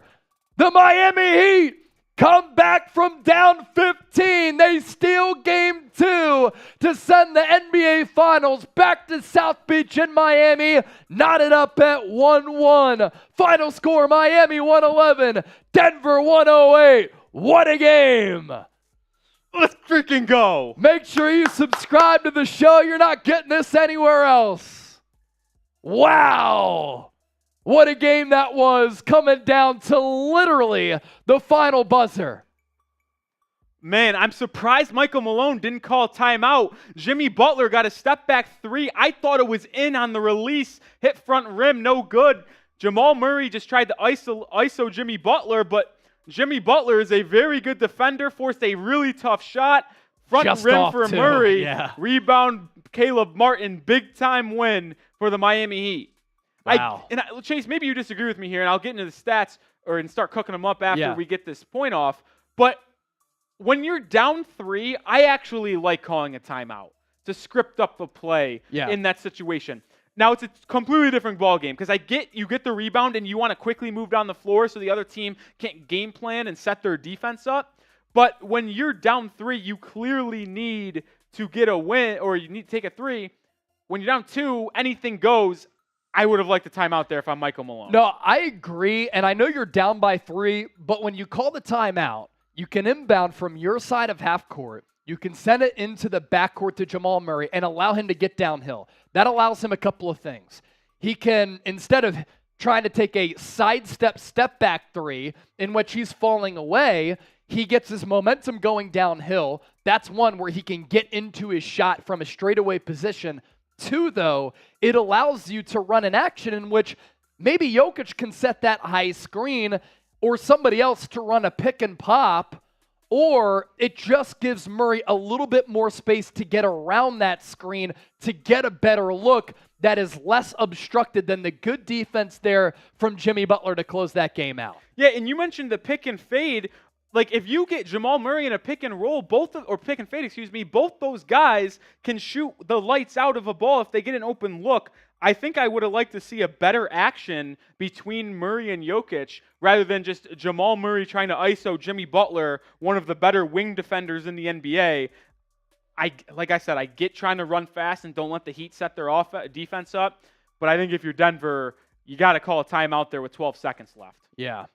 Now, LeBron just asked for the Cash App. I'm on Venmo at Chase_Senior. I didn't So know where you you were go. going with that. Yeah. Because when you said LeBron is asking, I was like, what is LeBron asking? LeBron's now? in the chat. LeBron, if that's you want to send us a super chat, you can do that, or I'm on Venmo at Chase_Senior. Either works.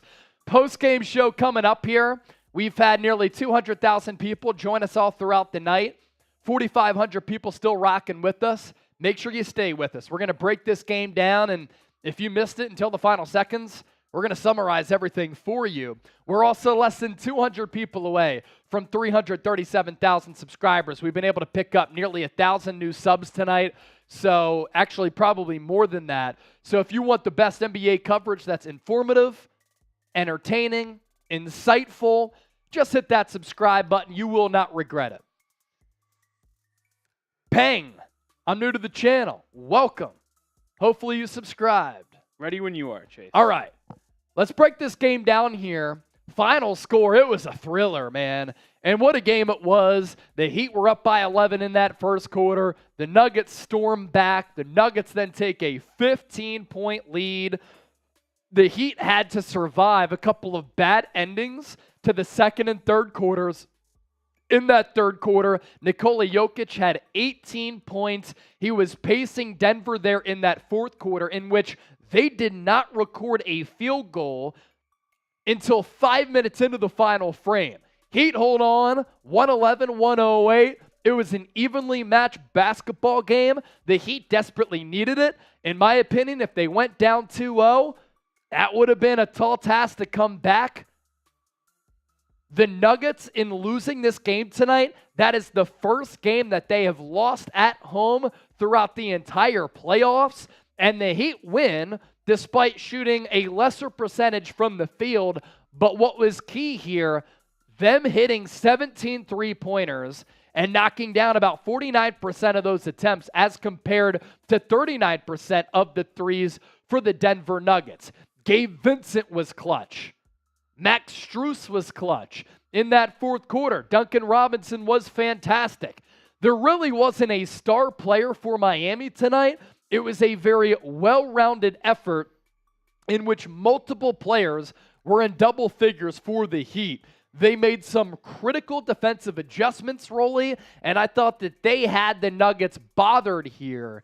And we're looking at back-to-back games in which Denver, high-potency offense, has been held under 110 points. Yeah, and I said the 110 was my magic number after game one, where if you hold the Nuggets under 110 points, because of how good their offense is, you have to win that game every time you hold the Nuggets under 110 points. They didn't do that in game one. They were able to do it in game two. But I think the biggest storyline thus far, Chase, is the fact that in both fourth quarters, the Heat have outscored the Denver Nuggets. If you remember, I believe the Heat trailed by 15 entering the fourth quarter in game one. They won that quarter by 4 points.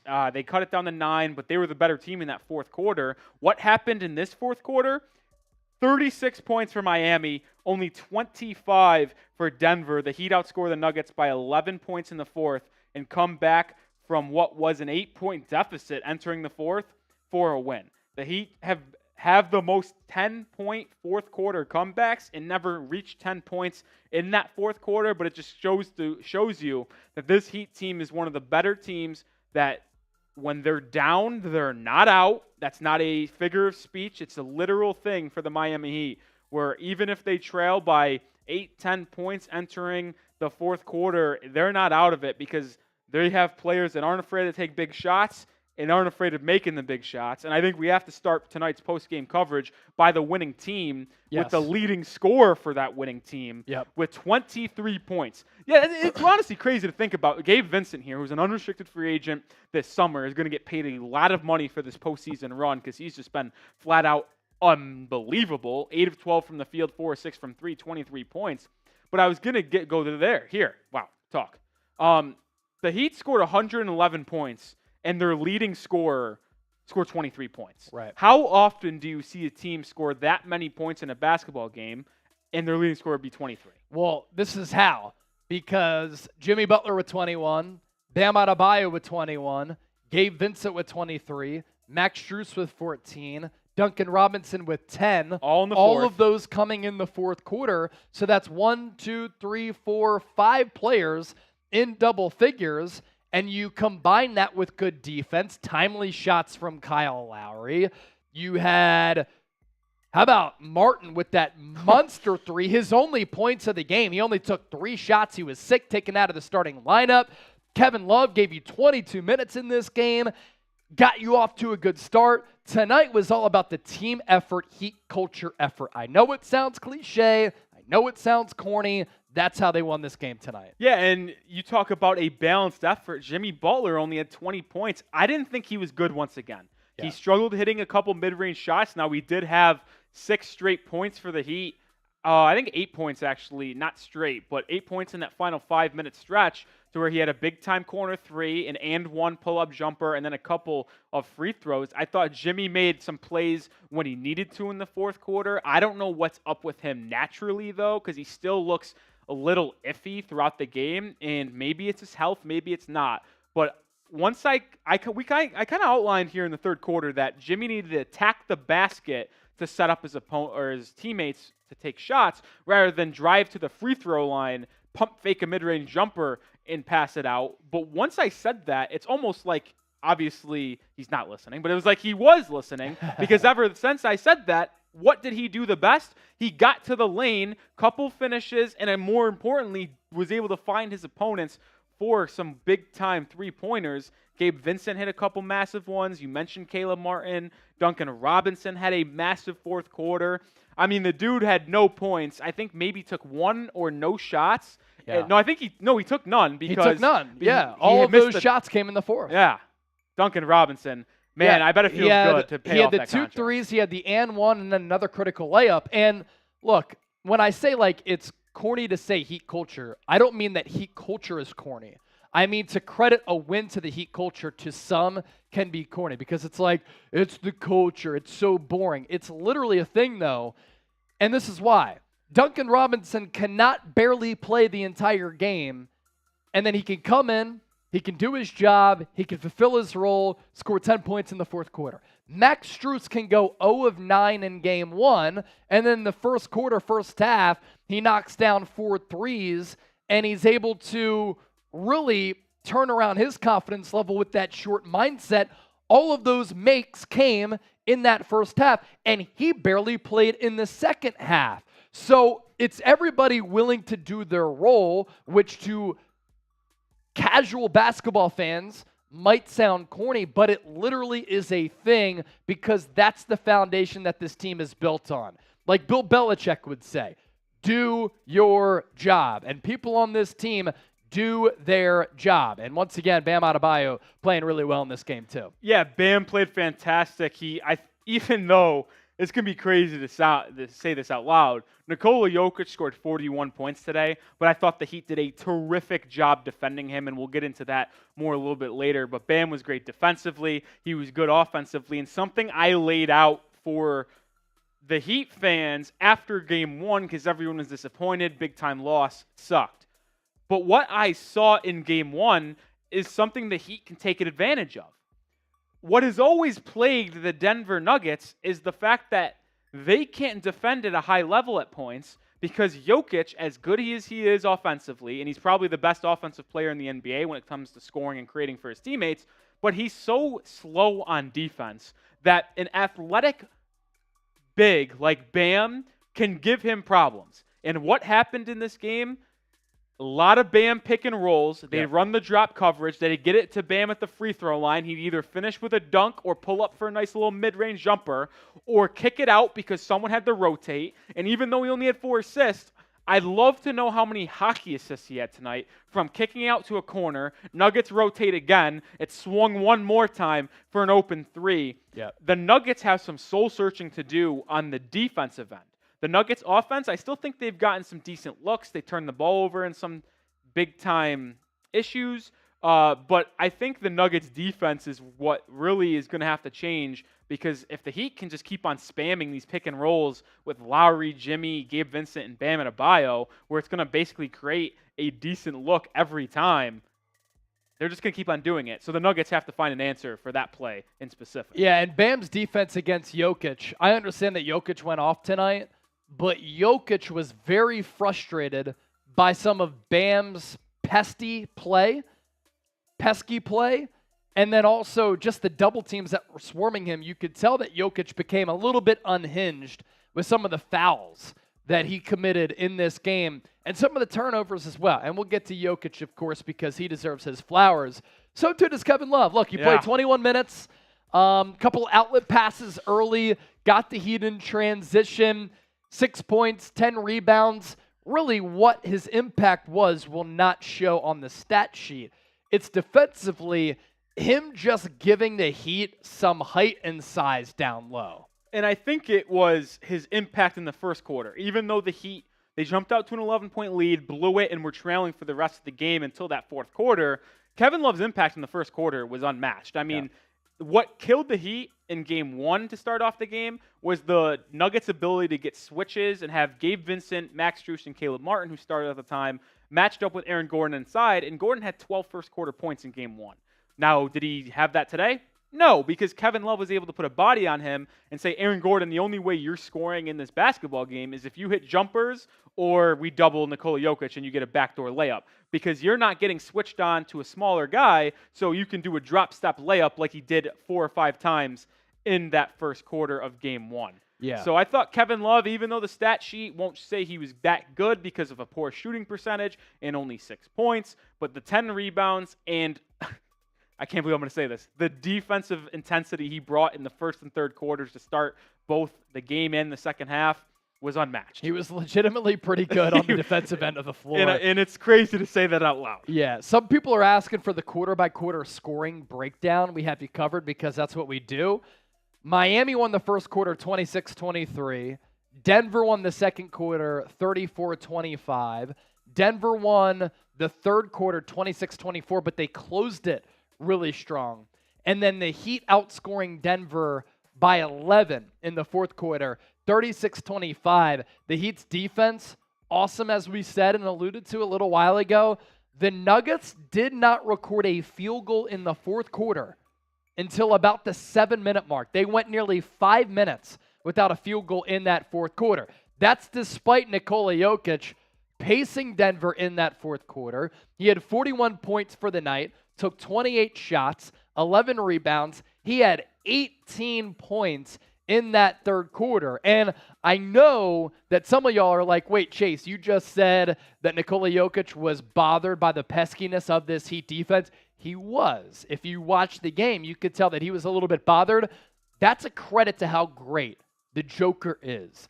That he was bothered a little bit in this game with all of the hounding double teams and him being swarmed and guarded closely by Jokic. He had a couple of shots blocked, more so than he usually does. He's still finished with 41 and 11. And here's the thing that I think is the most important. I wish I could have a marker style to circle it for you guys on screen. See where he has 4 assists? What makes the Joker so damn special that's huge. Is that when you double him and give him physical defense and struggle inside, he can just kick it out because he's so good at passing the basketball to find open teammates. So the Heat limit him to 4 assists after he had 14 in game one. But here's the most astounding stat here, right? 5 turnovers for Nikola Jokic. Rarely turns the ball over, yet he had more turnovers than assists. So even though he was able to have 41 points on 57% shooting from the field and 40% from 3, he kind of felt neutralized because he had more turnovers than assists. And like I just mentioned, Nikola Jokic is more dangerous when he's distributing the basketball than when he is scoring 41 points. Yeah. That's no joke. When he's finding open teammates for easy threes and easy layups, that's when he's better than when just getting to the bucket and scoring 40 points. Right. So the Heat being able to turn over Nikola Jokic was the reason why they were able to win this game. And Jokic had a couple uncharacteristic turnovers in that fourth quarter. He just, at one point when the Heat were in the 2-3 zone, caught in the high post, looked right, looked left, passed it, no one there, out of bounds. Something that the Heat defense might have found from games 1 to 2. Give Jokic some problems, maybe their length, active hands from Bam, Kevin Love helping, forced him to turn it over 5 times, very uncharacteristically. And I think that's the reason why the Heat were able to win this game and make Joker look a little human rather than superhuman. Yeah, this is pretty interesting too. Just got a text from our boy Marshall. He said that Michael Malone in his press conference was calling out the Nuggets' effort. I didn't see a lack of effort tonight. I just saw a Heat team that was desperate, understanding the circumstances. They made some defensive adjustments. They mixed in that zone defense, and they just caused some problems for Denver. With Jamal Murray, speaking of that defense, look, Jamal Murray had that big three late to make it a one-possession game, to give the Nuggets an opportunity to tie it and send it into overtime with the shot that he missed with that good Jimmy Butler defense.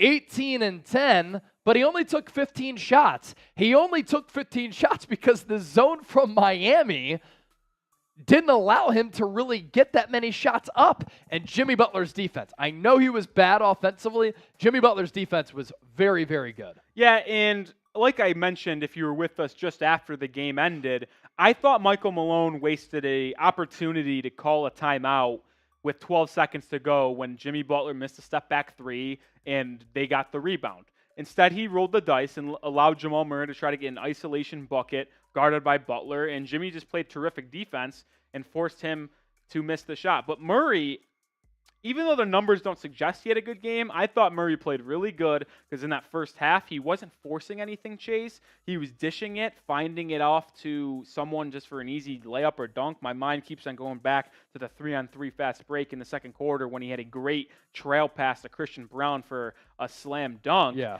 But I thought Murray was good. He had a couple threes really late to even make this a game. I mean, the Heat, I honestly thought it was kind of over with 2 minutes to go. The Heat were up 9 points, 6 points. But here comes Jamal Murray hitting a couple threes to get the Nuggets back into it.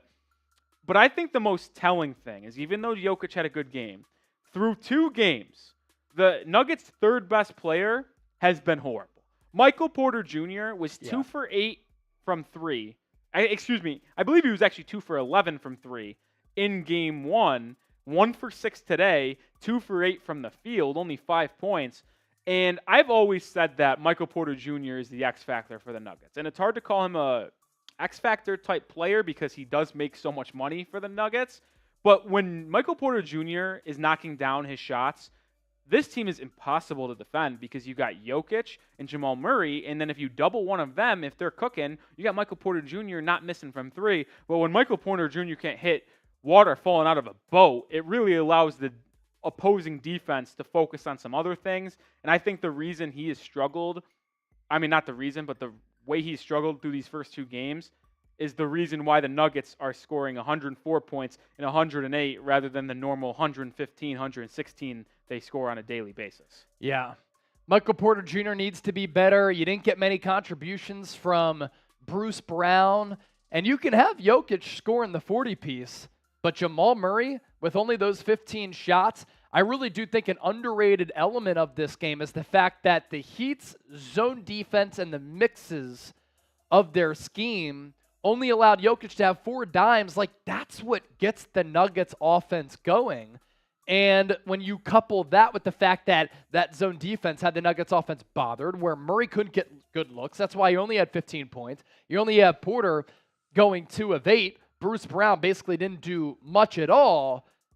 The defensive game plan for Miami, which we talked about at the end of game 1, it worked after halftime. You know, the Nuggets had 59 points at halftime. How much did they end up with in game 1? 45. So 45 points in that second half. Yeah. That was a thing.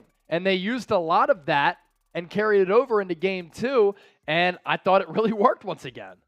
Yeah, and I was always under the idea that running a 2-3 zone, which the Heat like to do often, against Nikola Jokic was a bad decision because they could get it to him in the high post, and then obviously with the zone, he can just turn, and either find a baseline guy or someone out at the 3-point line. And I just thought with how good he is at passing the ball or just being able to take that little mid-range jumper at the free throw line, it would give the Heat all sorts of problems. But in reality, it has been far from that being the truth. I mean, in the game 1 fourth quarter, the only time the Heat had a little bit of momentum was when they went to that 2-3 zone late to make it a 15, 16-point game to what was an 11, 10, 9-point game. And then obviously they run it here a little bit in the fourth quarter, not super late, but mid to late fourth quarter, and the Nuggets were dumbfounded by it. And that's why they got outscored by 11 points, only scoring 25 points in that quarter. Wow. Yeah, so A great game tonight. You feel as though maybe the series could have shifted a little bit. And I say that, look, it's 1-1, plenty of hoop left to go. But it's 1-1, Heat momentum, and they go back home. And they have the confidence knowing that, look, the Nuggets up until tonight had not lost a home game in the playoffs so far. The Heat now know that they can win a game on the road against Denver. And if they just hit a couple of more threes in that game one, we could have been talking about a different game there. And I'll mention this too, Chase, a couple things. The Heat now have, I guess it's hard to say control their own destiny, but they do, because if the Heat win every game on their home court, which I know it's unlikely to do, it's tough, but it's expected to do that in a series. That's why it's a 7-game series. When you're two evenly matched teams, you win every game at home, and that's why the home team always has that 7th game advantage. Right. But you just protect home court, and you're NBA champions. Yeah. You did your job. You still won in Denver. I thought the Heat would win in 7 because I thought they would win every game at home and then win Game 7 on the road. But, hey, they could end it in 6 now if they just win every game at home. It's the first time they've won in Denver since 2016, regular season and postseason included. Wild. So 2016, think about that. That's 7 years. Yeah. First time they won in Denver in 7 years. So they get that monkey off their back. Plus, they get Tyler Herro potentially returning on Wednesday. Everything's looking up for the Heat. I'm not going to say this series is over, and no fact am I saying that. The Nuggets are still the better team, and I wouldn't be surprised. They still will be the favorites in Game 3 of this series. But, hey, man, everything is out there for the Heat's taking to win this series. Like I said, you get Tyler Herro back on Wednesday. That's all signs pointing to that.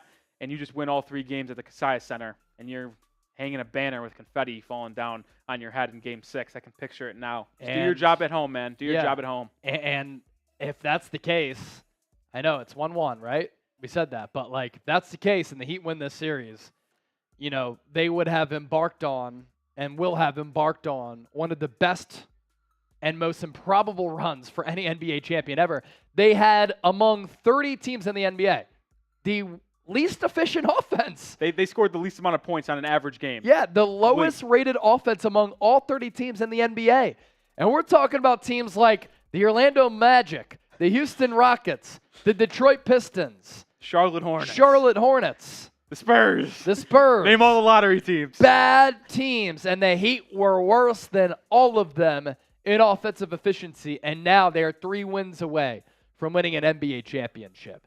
We will be back for Game 3 of this series, which is on Wednesday, on our main Chat Sports YouTube channel and on the Miami Heat Report. 215,000 viewers so far tonight. We really appreciate everybody who tuned in. Alexander, our Super Chat MVP, tuned in from Serbia. That is Nikola Jokic's home country.